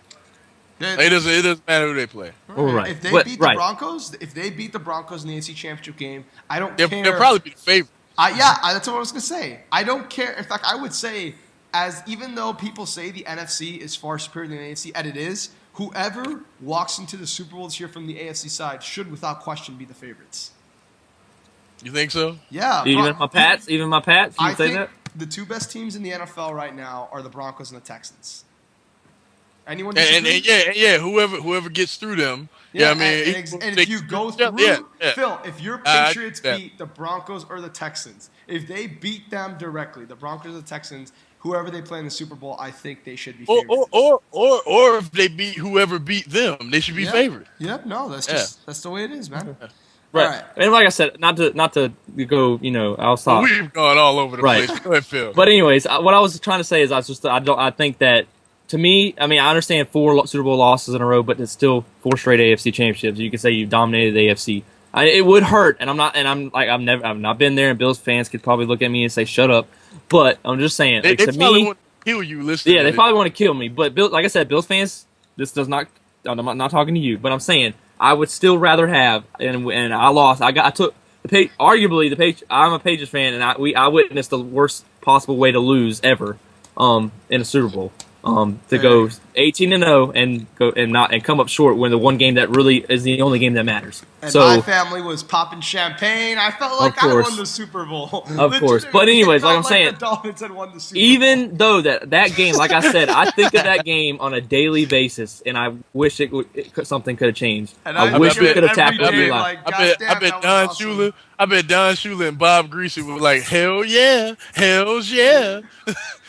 But anyways, like I said, but I would not change it for the world. I wouldn't. I mean, yeah, I change it to that we would go to 19-0, of course. But I'm saying I would not miss the Super Bowl. Is what I'm saying. Phil, you cool with that though? Like what? No, I'm not. 18-1 being I'm the not most cool. I'm not cool with the fact that we went 18-1. But I'm not saying I would rather of us went 11-5 and lost in the first round, or didn't make the playoffs. Who'd you play in the first round of the playoffs? I know you beat the Chargers in the AFC Championship game. Who'd you play in the first round? I said the Jags. Yes, it was. The Jags had just beaten the Steelers. I want to say the Jags. Like Phil, I don't know if I can agree with that because that circumstance is a little bit different because they got that black cloud hanging over them forever. Now I will say, Markeem, I wish we would have best team to never win the Super Bowl. Never win a Super Bowl, and it's not even debatable. Close. Yeah, you know what I mean? Right. Because if they had won, they would have been. They would be hands down the best team ever. Right. And what I'm saying is, don't get me wrong. I wish we had lost that game before that. Obviously, I wish that. Okay. I wish that, but I I don't change the fact that I still, we were there. At least we can say we dominated the AFC. We just choked. Not choked, but we lost. You guys the NFL, right? And then we just lost. I mean, we played it, and I can go off with. I think I've said this in the podcast, but the reason the Giants were even there is because they played us in Week 17, but. That year, Tom Brady was my second favorite player because he was feeding the ball to a freak of nature. Random Moss. God's gift to pro football. Who we got for a 4th round pick? Anyway, we can. I know that there's probably more I wanted to talk about the Patriots, but we can move on, and I'll have to talk about it later because I know. No, Phil. This is your platform. This is our show. Say whatever you want. If you got something to say, you say it. Fuck these people.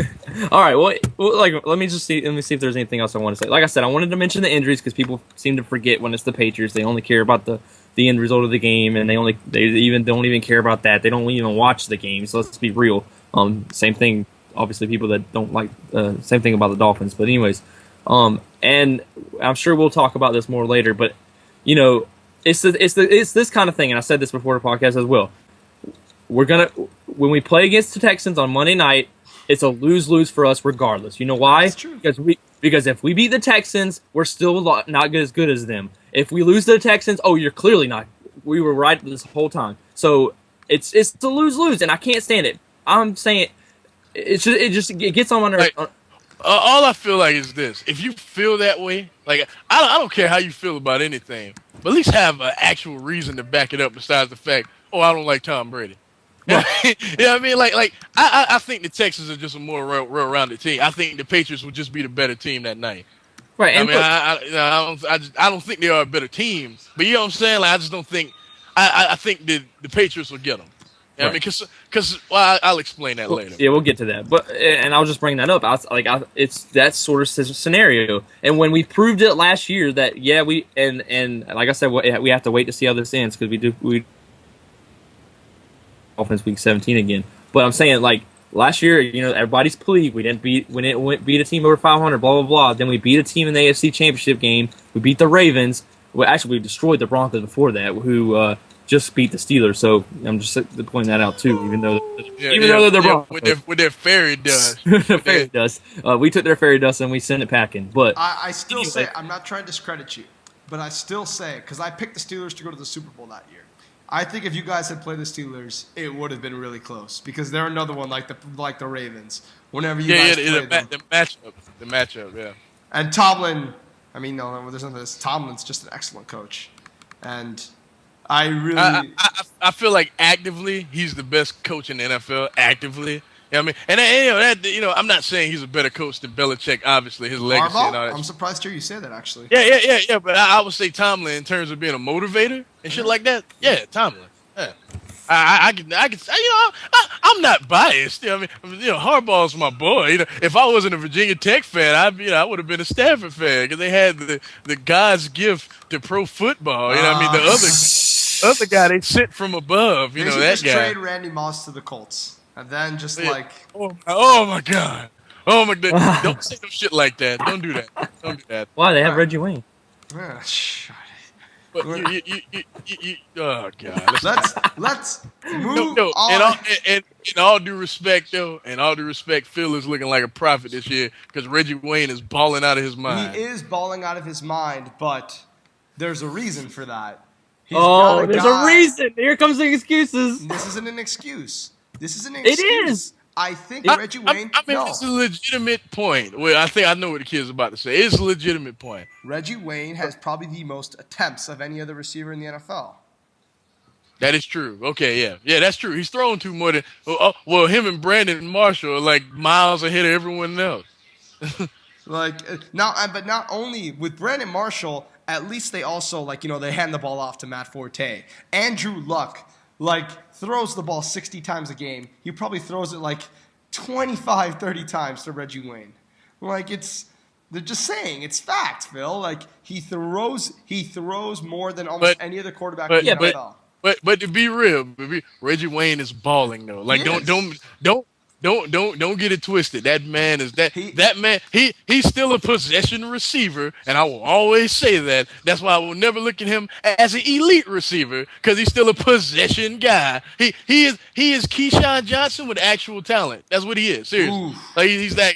He's Keyshawn Johnson with a fucking brain. That's why I don't get why That's why I don't get why he's on ESPN. I don't respect that man's opinion about anything even remotely close to football. Because you know what? He didn't understand his lane. He thought he was better than he actually was. Y'all remember that year when that man had 110 catches and only had one touchdown? Y'all remember that shit? Yep. Exactly. Hey, fuck that dude. Fuck Keyshawn Johnson. Fuck that guy. Phil, okay, I think Reggie Wayne has been playing great. He's shown that he still has talent. But Markeem, do you think Reggie Wayne is better than Victor Cruz?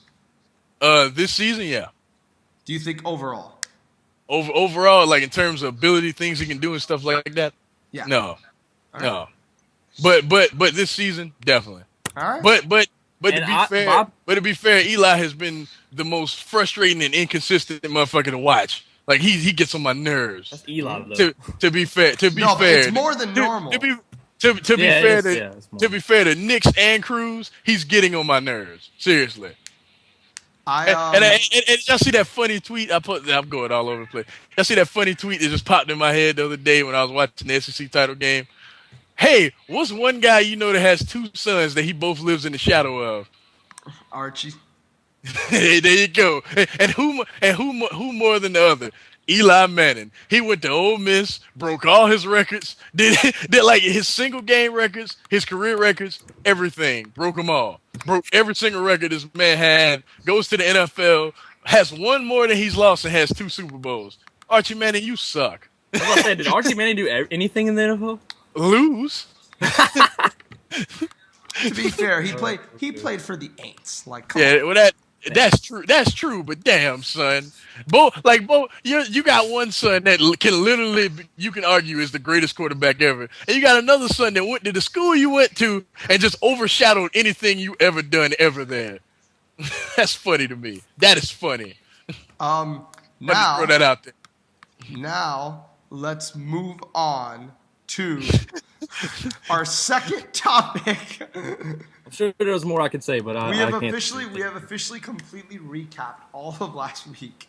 Now let's get into Andrew Luck and RG3. We've mentioned this before, but I just wanted to bring up something because I saw RG3 play. I mean, I've seen a lot of Redskins games this season. Aside from the Eagles, who for whatever reason are on primetime all the fucking time, I think I've seen the Eagles and Redskins games more than any other team in the NFL besides the Dolphins, obviously.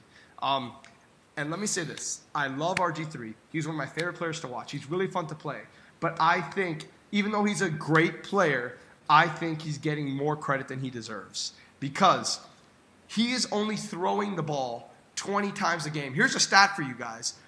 RG3 was 13 for 21 last week on Monday night. Eli Manning was 21 for 33.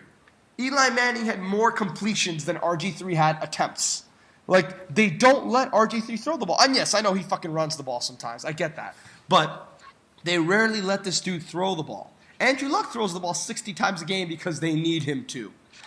Now, here's a stat for you. RG3 threw the ball 21 times. Alfred Morris ran the ball 23 times. I really think Alfred Morris is getting nowhere near the amount of credit that he deserves for his contribution to this team. I tweeted on Monday night, he deserves almost the exact amount of credit for RG3 for this team's success. And to those that argue it, you really, really don't watch professional football, and you really don't watch the Redskins. If you saw that Monday night game, they were able to close that out because they were able to hand the ball off to Alfred Morris in that fourth quarter for like the last half of that fourth quarter, and that dude just got first down after first down after first down after first down. That dude is a beast. And some NFL analysts, because they had an Andrew Luck RG3 discussion after the game, and everybody said they couldn't decide or Andrew Luck. And one guy that picked Andrew Luck said, what people don't realize is that the Redskins are babying RG3. Legitimately, like it's almost like he's Ryback. Not to that extent. He's much better in his profession. He ain't gonna injure nobody. And he's much better in his profession than Ryback is in his profession. But they're protecting him. Like, they're making sure that you don't see his flaws. They're making sure that he looks as good as possible. And you could tell that, they never let him throw the ball. Like, Pete Carroll said this about Russell Wilson, and it's a great quote, that he saw something special in Russell Wilson, and he wanted to start him. But he didn't want to fully give Russell Wilson the ball. He knew he had Marshawn Lynch. He knew he had an amazing defense. So he knew that Russell Wilson didn't have to do a whole lot aside from show flashes of brilliance. Now it's different. Now he trusts Russell Wilson. But that was Pete Carroll's mentality when he first introduced Russell Wilson into the NFL. And poor Matt Flynn. Matt Flynn. The most expensive backup quarterback in the NFL. But hey, my lights just went off in my common room, but that's a different story. I'm not saying RG3 is a bad player. Obviously, I think he's a great football player, but I do think he is, like I said, I think people go gaga. Like, after that game, everyone was like going crazy, like Skip Bayless. When Alfred Morris got that first down to clinch the game, everybody on Twitter was saying, RG3, like in 10 exclamation points. Like he slayed the Giants. It's not like he threw the game-winning touchdown or even the game-clinching completion. No, Alfred Morris got a first down, and that's what sealed the game, and everyone was tweeting about RG3. Like, you know who I feel like we're talking about right now? What? What? I feel like we're talking about Tim Tebow right now. Last year, seriously. Different. Is this not similar? Is this not what I was screaming last year? Is this not similar? Seriously, is it not similar? But most of the Tebow games from the Tebow Mania run, like the Vikings, the Chargers, the Vikings, the Jets, the Dolphins, the last play was Tim Tebow scrambles to the right for a touchdown. But still, is it not like ridiculous? aside from the Bears game, has there ever been a Willis McGahee performance to seal the game? I mean no. But this man getting 150% of the credit for them winning. All right, fine. Yeah, same deal. Same deal. Fair. You know what I mean? Same deal. Fair. And it is Skip Bayless as well, but like everyone's going crazy. I mean, everyone, like I said this before. Yeah. Is RG3 Skip's new Tim Tebow? Is that what's happening? Oh God, I hope not. Go ahead, kid, because I got a lot to say. I do think RG3 will go through a sophomore slump next year because, as we talked about before the show, every quarterback in the NFL, after their rookie season, they get figured out. Like, that's just the reality. Look at Cam Newton now. Like, rookie quarterbacks can have I think the new norm of rookie quarterbacks is to have productive first seasons, and then once they get figured out, they're going to start to slip. Ryan Tannehill has already been figured out. That's why his quarterback rating has dropped significantly the past few weeks. That's why he's throwing a lot more interceptions. Yes. Like, he's already been figured out. So he's going to have to go through this process now. Luck and RG3 are both going to, struggle more next year, but I think RG3 more so. And I think if Alfred Morris ever gets hurt, which is possible considering they hand him the ball almost every play, I think RG3 will be in trouble. And, I really like RG3. I think he's a great quarterback. I just think that people need to calm down. All right, so you want me to go now, kid? I was gonna say you might want to let me go first, but all right. You want to go ahead? Because I don't have that much to say. That's why. All right, go ahead. for it. Go ahead. Something I wanted to add. I think a big thing about that people kind of get blinded by when it comes to the RG3 Andrew Luck debate or the comparison or whatever. I think that because RG3's stats are better than Andrew Luck's, I think people get blinded by that. They don't look at the fact that what Andrew Luck has done with that team versus what Robert Griffin's done for the Redskins. I think it's more like I agree with what Markeem said. I think it's more of the team. I think with Redskins where Andrew Luck. That team's the exact same, and they were 2-14 or 2-14 last year. So I don't want to cut you off. I don't want to cut you off, but I just want to say one quick quote that Omar Kelly, main writer for the Miami Dolphins, said, and it's a great quote. It was someone tweeted at him and said, "Well, Andrew Luck's numbers are barely that much better than Ryan Tannehill's," and then he tweeted, You all act like it's okay to compare Andrew Luck to Ryan Tannehill. Go compare Andrew Luck to Peyton Manning and Matt Ryan for the MVP discussion, because that's where he should be debated. Wow. I can't. Oh, MVP? MVP? Omar Kelly? That's dope. Yeah. As far as numbers, no. But as far as MVP, he is the MVP of the Colts. Hey, Phil, most valuable player? Come right. on. No, that's what I'm saying. Yeah, but that's not who wins it. Let's be real. Unfortunately. That's true. That's definitely true. Yeah, unfortunately. Sometimes, but it's mainly going by who has the best stat year. Let's just be real. Yep. No. It's true. It's true. Right. But anyways, it's a sad state of affairs. But Go ahead, Phil. Right. And that's probably who's going to end up winning this year. Who's the stat guy this year, which is Peyton. right now I think Rodgers, isn't it? No, Peyton. Or is it Peyton? Well, Peyton deserves it, but so I can't really hate it on him. But anyways, like I said, I just think that people get blinded by the stats, and RG3 just got their team to 500, or are they above 500 now? They're right at 500. They're 6-6, right? Yeah. Yeah. So I'm just saying, like, that team won what, 6 or that team won 7 games last year. 7 games all of last year. And that's without Alfred Morris and Pierre Garçon and them dudes. Right. And don't get me wrong, they're 6-6 without their defensive stronghold. So without a Rakpo. That's true. I'm not taking anything from Robert Griffin. I'm just saying, and they probably will win more games than 7. I haven't got their schedule right in front of me. But I know that they play the Ravens this week. They have to play. Yeah. They have to play the Cowboys again. They have to play the Eagles again, and I forget who. I think their last opponent was the Browns. I'm not sure. Okay. So yeah, 8-8 probably. Right. So they probably could easily finish. And they could finish better than 8-8. I think worse is the worst. That's probably the worst, I would say. Yeah. Well, yeah.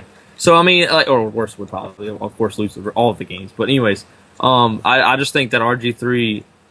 That's why RG3 is the more guy that, it's RG3 because he has like 700 rushing yards. So it's like, I think that's what it is. I think it's the stats that people love some stats. They also hate some stats as, when they're not going when they're not what's I gonna say, when they're not favoring what they want to talk about. But what I'm saying is I think that's what it is. I think Andrew Luck, because he has 16 interceptions, that's what people want to point out, and that's all they want to look at, with the fact that their team is still 8-4. And let's be real, they're not 8-4 without Andrew Luck. Oh, without Andrew Luck? Without a doubt. Those motherfuckers are 3-13, easy. Right. So I think they're 2-14 again, to be honest. But Markeem, go ahead. I just want to say this. I absolutely love RG3. Y'all know that. What do I always tweet on Twitter whenever him or Andrew Luck do something great? 5 years. 5 years. There you go. Because in 5 years, they'll be the top 2 quarterbacks in this league. And I know Aaron Rodgers will still be playing. And I said that. Think about that. And that's my other dude. And I said that. So think about that. But I do agree with the kid. He's getting way too much credit than he actually deserves. The Broncos are running the option, believe it or not. And Redskins. Or the Redskins, my bad. And it's not the spread option like Skip Bayless, so dumbass. It's more like the wishbone. It is the wishbone. And it's working. And how long do you really expect that to work in the NFL? Remember when the Wildcat was the craze? How many teams? Oh, yeah. How many teams do that now? Right. No one. It's to me, it's that same type of deal. I think soon people will figure it out, and RG3 will definitely go through a slump. But I believe he will. It will make him 10 times better than what he actually is now. And the people and let me get on the Andrew Luck and RG3 debate real quick, just real fast, and I ain't gonna say much. People don't realize Peyton Manning, who a lot of people say is the greatest quarterback of all time. I'm in no position to argue that. I don't agree, but I'm in no position to argue that. His rookie season, he had 28 interceptions. A lot of people don't know that, and they went 3-13. And this is someone that people consider to be the best quarterback of all time. Now, Andrew Luck right now has 16. There's no way in hell he'll get 28 unless he's just terrible down the stretch. I don't think that's going to happen. And he has his team in a very good position to make the playoffs. I feel like 7-9 was a success for this team. This team has a chance to make the playoffs. You know what I mean? I feel like Andrew Luck has surpassed I feel like the expectations on Andrew Luck were way, way more than RG3. I think people expected RG3 to show flashes of greatness, you know what I mean, but not really be all that great. You know what I mean? Like this season at least. But people Andrew Luck was replacing Peyton Manning. You know what I mean? And people expected him to come in here and, since this is the guy, a lot of ignorant football fans, but it was a real concept. Like my sister, for instance, she's a diehard Colts fan. She was mad when they got rid of Peyton Manning. And I was like, but y'all about to draft Andrew Luck. And then she was like, he's a rookie though. And how good is he really? And I seen him a couple times at Stanford. He ain't impressed me and stuff. I wanted to slap her, but that's my son. But I was like, you have to see. I was like, you have to see this kid. I can honestly say from his sophomore year to his senior year, I watched every single game this kid played. You know what I mean? Like literally every game he played from start to finish. That's how big of a fan I was of him.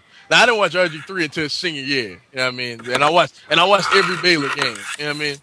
But Andrew Luck, you know what I mean? I told everyone, I was like, this kid has it all. He has it all right now. You know what I mean? And I was like, all y'all that want to keep Peyton Manning, that's fine. I know what Peyton Manning will give you if he's healthy. First off, it was his neck. You didn't know what was going to happen with that. You know what I mean? And secondly, I know what he would give you, but he'll only give it to you for about 3 years. This is a kid for the next 15 years can give you what this man gives you pretty early. I would say 2 years in, he will give you what this man gives you. Peyton you know Manning, I feel like Peyton Manning only has one more win than him right now. Exactly. And that's you know what I mean? Far better team. Exactly. And I was like, y'all will see. You know what I mean? My sister, this is a quick story I want to share. My sister, she called me right after the Lions game ended. What's up with the echo? Who got the echo? That's on you, I think. Oh, yo. It's okay, it's better. All right. But yeah, she called me right after the Lions game was over, and I was babysitting, and then she came and got the kids, and when she came and got the kids, she was like, okay, I'm sold now. I was watching that game at work. That boy is special. I was like, thank you. Yeah. And my main point is that anyone that doesn't understand how special both of these guys are, you know what I mean? Go outside the numbers and just look at what they've done for their cities. You know what I mean? Look at what RG3 has done for White. We're talking about the Redskins, y'all. Do y'all realize when's the last time we talked about the Redskins at any point ever? When the 90s? For anything relevant? 90s, right? I would say, right? 90s, right? Yeah, no, definitely. The Colts, we had the Peyton years, you know what I mean? So it's not that shocking. But just watch them and look at what they've done. I feel like there is no better. You know what I mean? I feel like they both are where they need to be. Andrew Luck would suck in that Redskins system. I really believe he would suck. And RG3 would be even worse. And then for the Colts. RG3 you know what I mean? with the Colts? Jesus. It'd be ridiculous. So they're right where they need to be. I feel like, honestly, I don't feel like one is better than the other. I feel like RG3 is a little overhyped. I do agree with that. But I feel like for what they've done for each one of their teams, is that they're right with each other. And I'm tired of people like Skip Bayless, and y'all knew this was coming. People like Skip Bayless saying, "Oh, he's far better," and he's better than Andrew Luck, and Andrew Luck will never be him. Really, Skip? Skip, do you know of the 90% of people that are actually NFL experts? I mean, not people that want to be like you, that shouldn't even have a license to talk football or basketball. To be honest with you, especially we ain't gonna get into that. But of everyone, it was Andrew Luck was the consensus #1 pick because he was ready to come in right now, and he was a rookie, which means he would absorb and learn and get better. I mean, RG3 was already undersized. I mean, he was too small. Did you wait? Already. Question. Did you hear what Trent Dilfer said about Andrew Luck when he first saw him? Now, what did Trent Dilfer say? He said, in 10 years, he said this dude does nothing wrong, and in 10 years we're going to be putting him in the discussion of the best quarterback of all time. I totally agree. And you know, as much as I love RG3, I don't feel like he'll be in that discussion. I feel like he will be. I feel like this. By the end of their careers, they both will be in the Hall of Fame. But I feel like Andrew Luck will be in the discussion as being the best to ever do it. Meanwhile, RG3 will be one of the best to ever do it. You know what I mean? It would be like, it's kind of like Chad Johnson was saying today on First Take, how there's tiers of receivers. How he said that Marvin Harrison, Randy Moss, Terrell Owens, and Torrey Holt are like the top tier, and he was in that second tier. You know what I mean? I feel like, obviously in the annals of all-time quarterback, you got Peyton Manning, Dan Marino, John Elway, Brett Favre, Joe Montana, and then you got the second. Whoa! Huh? My boy. What? Tom You don't Brady. got him in the first tier? No. What? Phil, did you hear what I just said? Did you hear the names I just said? You would honestly, in good conscience, put Brady ahead of any of them dudes. Yeah. Or in the same sentences. Yeah. Phil, get the rings off your fucking head for just a second. It's not that. It's not that, dude. Terry Bradshaw You have had one of the four best rings. seasons ever. Phil. No, dude. Phil. You know how ignorant you sound right now. Like not even being funny. Not even being funny. Ignorant? You gonna tell me that? You really gonna tell me that he? That's stupid. Hold on. You think Tom Listen, Brady doesn't belong in that argument? That's stupid. Joe Montana, John Elway, Dan Marino, Peyton Manning. What's wrong with you? What's wrong with you? Seriously, that's the passion we were talking about, Phil. And I love you. Not. No, it's just, I'm like Phil. Look at Tom Brady's career numbers. I'm not talking about the past 5 years, Phil. Look at Tom Brady's career numbers. Tom Brady is close to that first tier, but he's not there. He's just not. He's not there, Phil. I'm sorry. Like Elway has 51,000 passing yards with nothing around him. Dan Marino had the all-time record for the longest. You know what I mean? For most of the time. You know what? Fine. I will put him there and take out Favre. How about that? You feel better? Yes. Better now? Thank you. That's what I think that was the main thing that got me right there. Feel better now? I would do that solely for your ego right now, okay? Solely for that. Just for that, all right? You feel better? All right, I feel better, but it's not, just so you know, it's not just the ego. I really honestly think that. Like, and I think you're ridiculous because Okay, Favre is like the Elway thing where he really didn't have anything around him either. I feel like the interceptions make him like the one guy you can kind of take out of that and put in that. You know what I mean? But for the longest, minus the fucking his last 2 years in Green Bay and the Viking year, he really never played with much at all. You know what I mean? Phil, let me tell you why. Here, I'll give an example why. This will be the don't best give me analogy. that system crap No, again. this will be the best analogy. Ben Roethlisberger has 2 rings. No one thinks Ben Roethlisberger is one of the best quarterbacks of all it's not time. about the rings. Listen, I'm not saying Brady's about the rings. Listen. Trust me. You Yeah, understand. I know where the kid is going. Go ahead, If kid. Ben Roethlisberger, after he won his 2 rings, was putting up amazing numbers, people would think that through most of that career he was putting up that production. Like with Brady, the past 5 years, his quarterback rating, is in the 110s. If you look at his ratings during the ring years, I'm looking at him right now, 86, 85, 85, 90, 90, 87. During those years, he was very good, Phil. He wasn't what he is now. He wasn't what he is now. Because he has the rings during that period and his numbers now, people think they both go together. They don't. He wasn't putting these numbers back then. Well, that's true. I know he wasn't putting these numbers up, but it's overall though. Then why, Phil? Then why? Because he still had great numbers back then. They weren't the numbers he's putting up now, but they were still good numbers. They were good. I wouldn't even call them great. They were very good.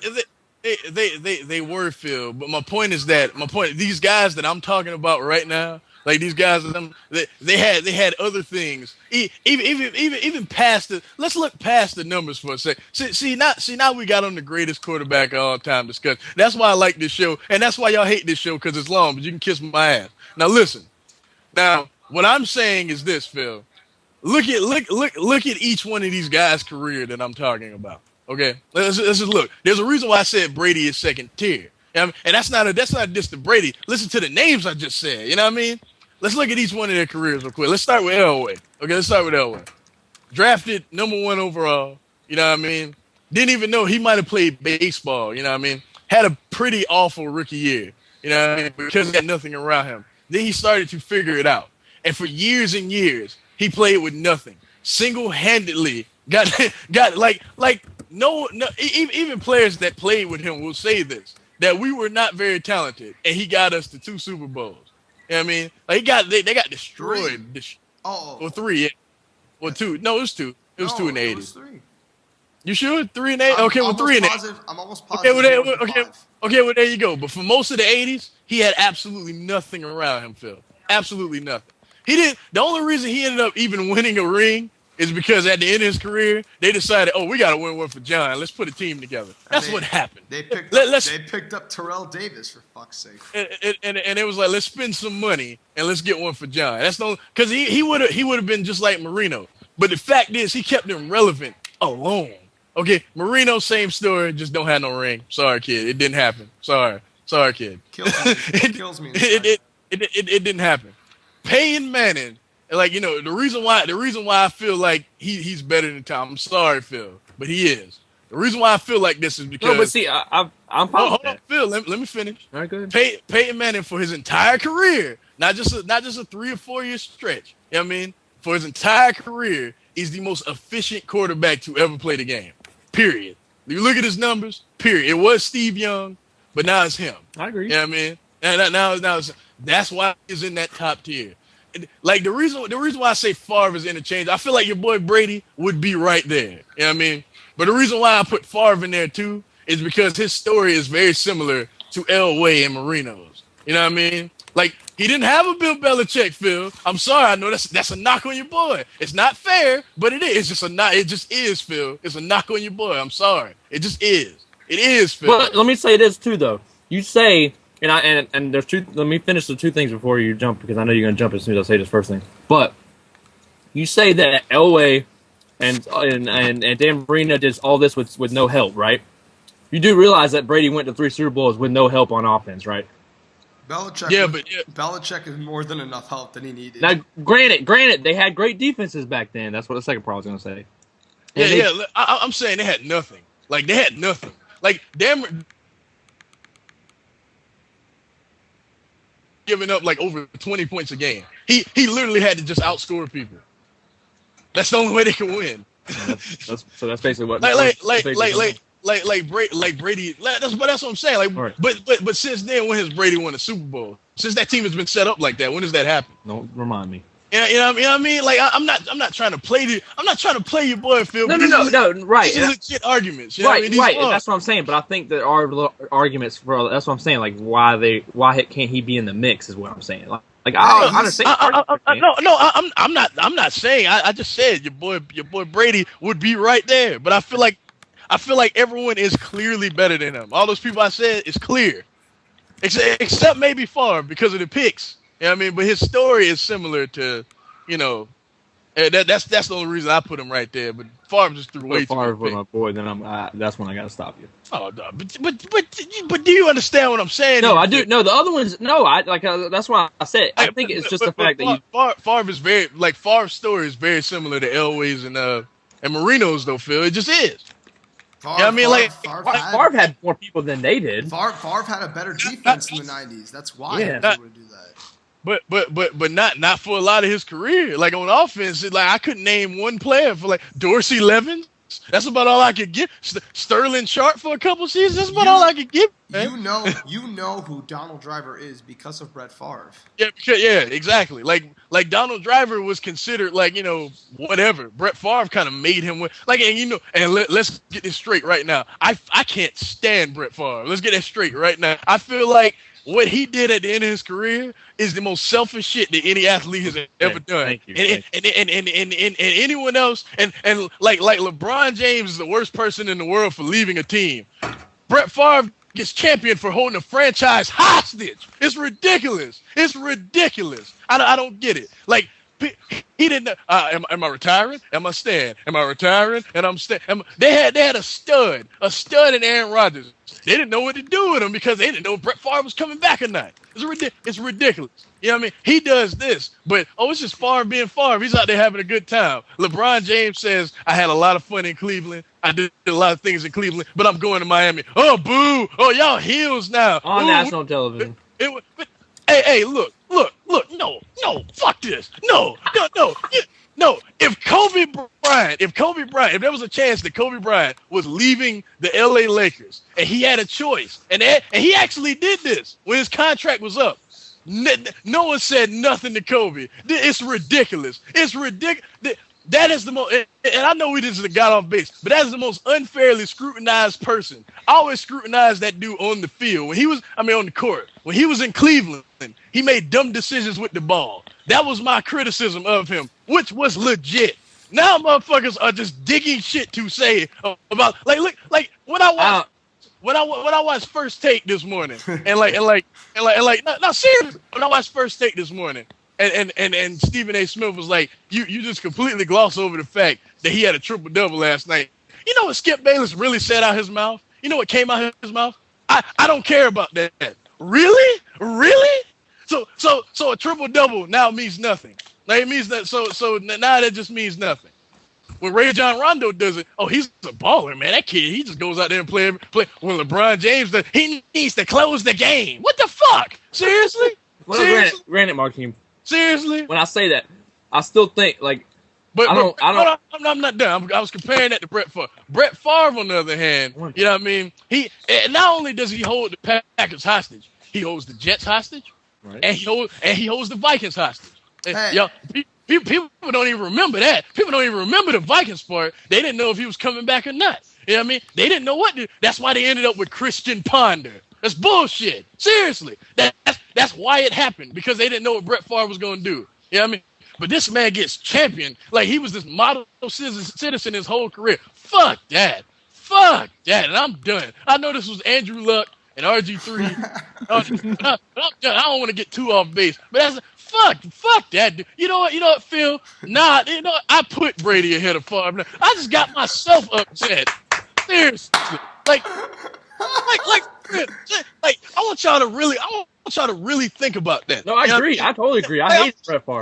I want y'all to LeBron James has a seriously. LeBron James has him and Chris Bosh and Dwayne Wade have like a concert, and this is just talk for the fans, and this got blown out of proportion. Remember when they was like, we're not gonna win one, we're not going. It was talk, but it was to get the fans hyped that were there. That's all it was, and it got blown out of when the Lakers got together.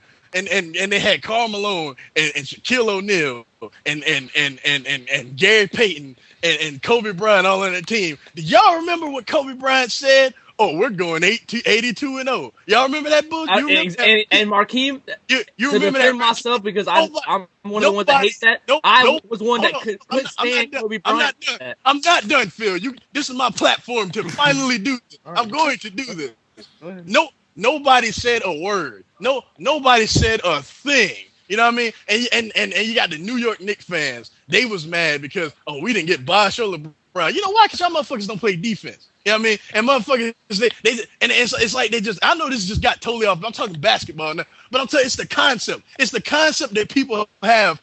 Their bias is just ridiculous. Like, don't talk about something if you can't look at something objectively. That's why I get upset about the Tebow thing. That's why the RG3 praise is kind of bugging me now. You know what I mean? It's like motherfuckers just have their preconceived notion of a person, and that's what they stay with.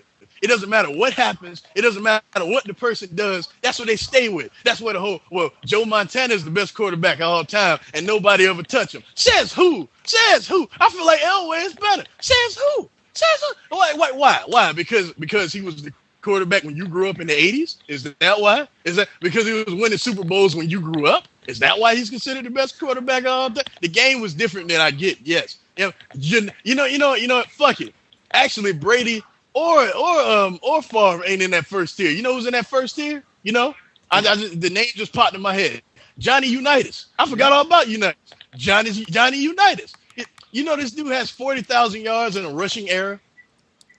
Like in the era where motherfuckers didn't throw the ball.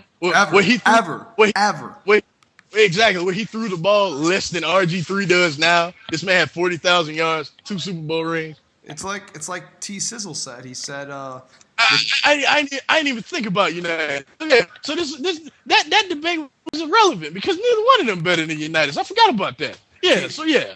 T Sizzle. T Sizzle said the two best quarterbacks of all time are either going to be Peyton Manning and Johnny Unitas, and Skip Bayless was just like, Johnny Unitas? What an idiot! What an idiot! What like yo? I know he's a shock jock. I know like half of the shit he says, he just says it to get a rise out of people. But damn it works because he's so stupid. Like he's so like yo. Y'all remember when Aaron Rodgers lit up the Texans a few weeks ago? Yep. And then like he was like, doesn't matter to me. The Texans just gave up after the first half. Shut up. Really? You really J.J. Watt was still on the field for the entire game. You really think they gave up? They were just getting killed. They were getting killed, Skip. That's what was happening. They were getting killed. You know, I'm done. I didn't went all over the place.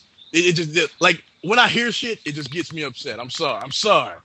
Y'all go. What's the next topic? Well, I'm sorry. Well, there's just one thing I wanted to say, Markeem, about because I know that you're partially preaching to me on this.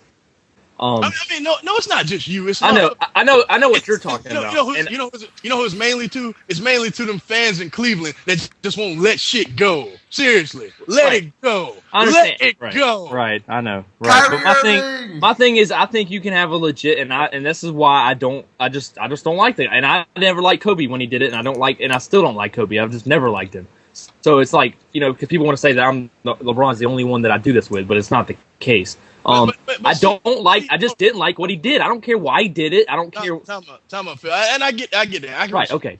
As long as don't agree, but I respect it. Right. But the thing that I do respect about that is that your opinion is not different for someone else. Like, you know what I mean? It applies to both. And that's all I'm saying. Okay. If you're going to do that for if you're going to champion Brett Favre for holding the franchise hostage and just saying that he's Brett Favre, he's earned the right to do that. Says who? But LeBron James, clearly the best player in the NBA, has been for at the very least 4 years. At the absolute least. Since 2007. At the very least. You know what I mean? Possibly 06. You know what I mean?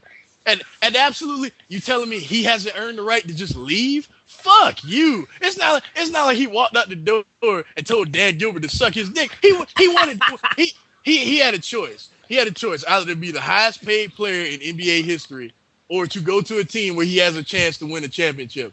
He chose championship, and he took less money to do it. What the fuck is the problem? What? We champion motherfuckers for taking less money, you know what I mean? For choosing the game over money. This guy does it. Oh, now he's not Michael Jordan, never will be. Who said he had to be? Why he just can't be LeBron James? Why can't that happen? Amen to that, Mark. I like that. You know what? I actually love that. I can't stand. That's one thing I can't stand. Why can't a player just be great? Why does he have to be better than someone? A player that already played. It would apply. Fuck it. We're throwing in this topic. Whatever. and it would apply to someone if they were. And I'm doing a lot of talking this show. If y'all don't like me, y'all gonna hate this show. But it would apply to a player if they were similar to who they're talking about. Like, you know how people compare Brady to Montana? They're nothing. They're absolutely nothing alike. Right. Absolutely. The only thing that's similar about them is the fact that they don't have NFL type bodies, and people say they wouldn't be very good in NFL. That's the only thing similar. They do not play similar at all. And people constantly, well, Brady's not Elway. I mean, not Elway. Brady's not Montana. Why can't he just be Brady? Right. Why can't he not be? Why can't his legacy not? Like, I can understand if you said he's not better than Montana, which I don't think he is. He could be one day, but I don't think he is. You know what I mean? I can understand if you said he's not better than Montana. You know what I mean? That's fine, but he was like, he's no Montana. Okay, he's no Montana. Was he born Joseph Montana? Was Was he born? No, the motherfucker's name is Thomas Brady. That's what happened. He can't control. He can't control that he came out of different uterus. He can't control that. Like LeBron James, I give you a good example. Kobe Bryant and Michael Jordan. Before motherfuckers go crazy on me, Kobe Bryant tries to play like Michael Jordan. Problem is that he's not nearly as efficient as Michael Jordan. He's a lot more self than Michael Jordan. But offensively, their games are similar. I mean, they are similar.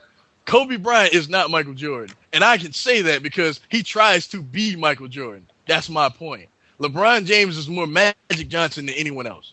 Than anyone else. If you want to compare him to somebody, you can't. You know what I mean? But he's more Magic Johnson than anyone else. You know what I mean? And it's not fair to even do that. You know what I mean? It's just not fair because LeBron James is a physical freak of nature. Magic Johnson was physically inept. So, why even do that? Why even do that? He was a 6'6" guy that couldn't jump. You know what I mean? Come on. LeBron, it's ridiculous to me. It's like people are already saying that fucking Adrian Peterson and Eric Dickerson are similar. You know what I mean? And they are similar. Problem is Adrian Peterson can catch passes. Ooh. Eric Dickerson could not. You know what I mean? He could. Eric Dickerson could also hold on to the ball. Well, Adrian Peterson hadn't been fumbling that much this year. So, I mean, I think he's fixed that problem. I mean, I really do. So, all right. Yeah, I just wanted to get on that. Whatever we do next is up to the. I'm sorry, I know. I hate to say this again. I really do, but this might be our best podcast ever. Oh yes, without question, without fucking question, because it's personal. So much awesome. Yeah, exactly. It's so much. And I will say this, Phil, that Patriots rant that I went on, saying how it just infuriates me more than anything in sports that people act like the superpower that they're not. That actually gave me so much catharsis right now as I'm sitting here, thinking about that. I actually, am calm, and I can actually not. You feel better? You feel better? I do now, too. I feel better I do, now. too. Exactly. We're all feeling better. I can actually watch a Patriots game and not, scratch my eyes out when I hear the ESPN commentary on everything they do. I really do feel better. This is the therapy show for everybody. Yeah, there you go. All right. Hey, you have to release this MP3 though. Yeah. Oh, I will. I promise. So,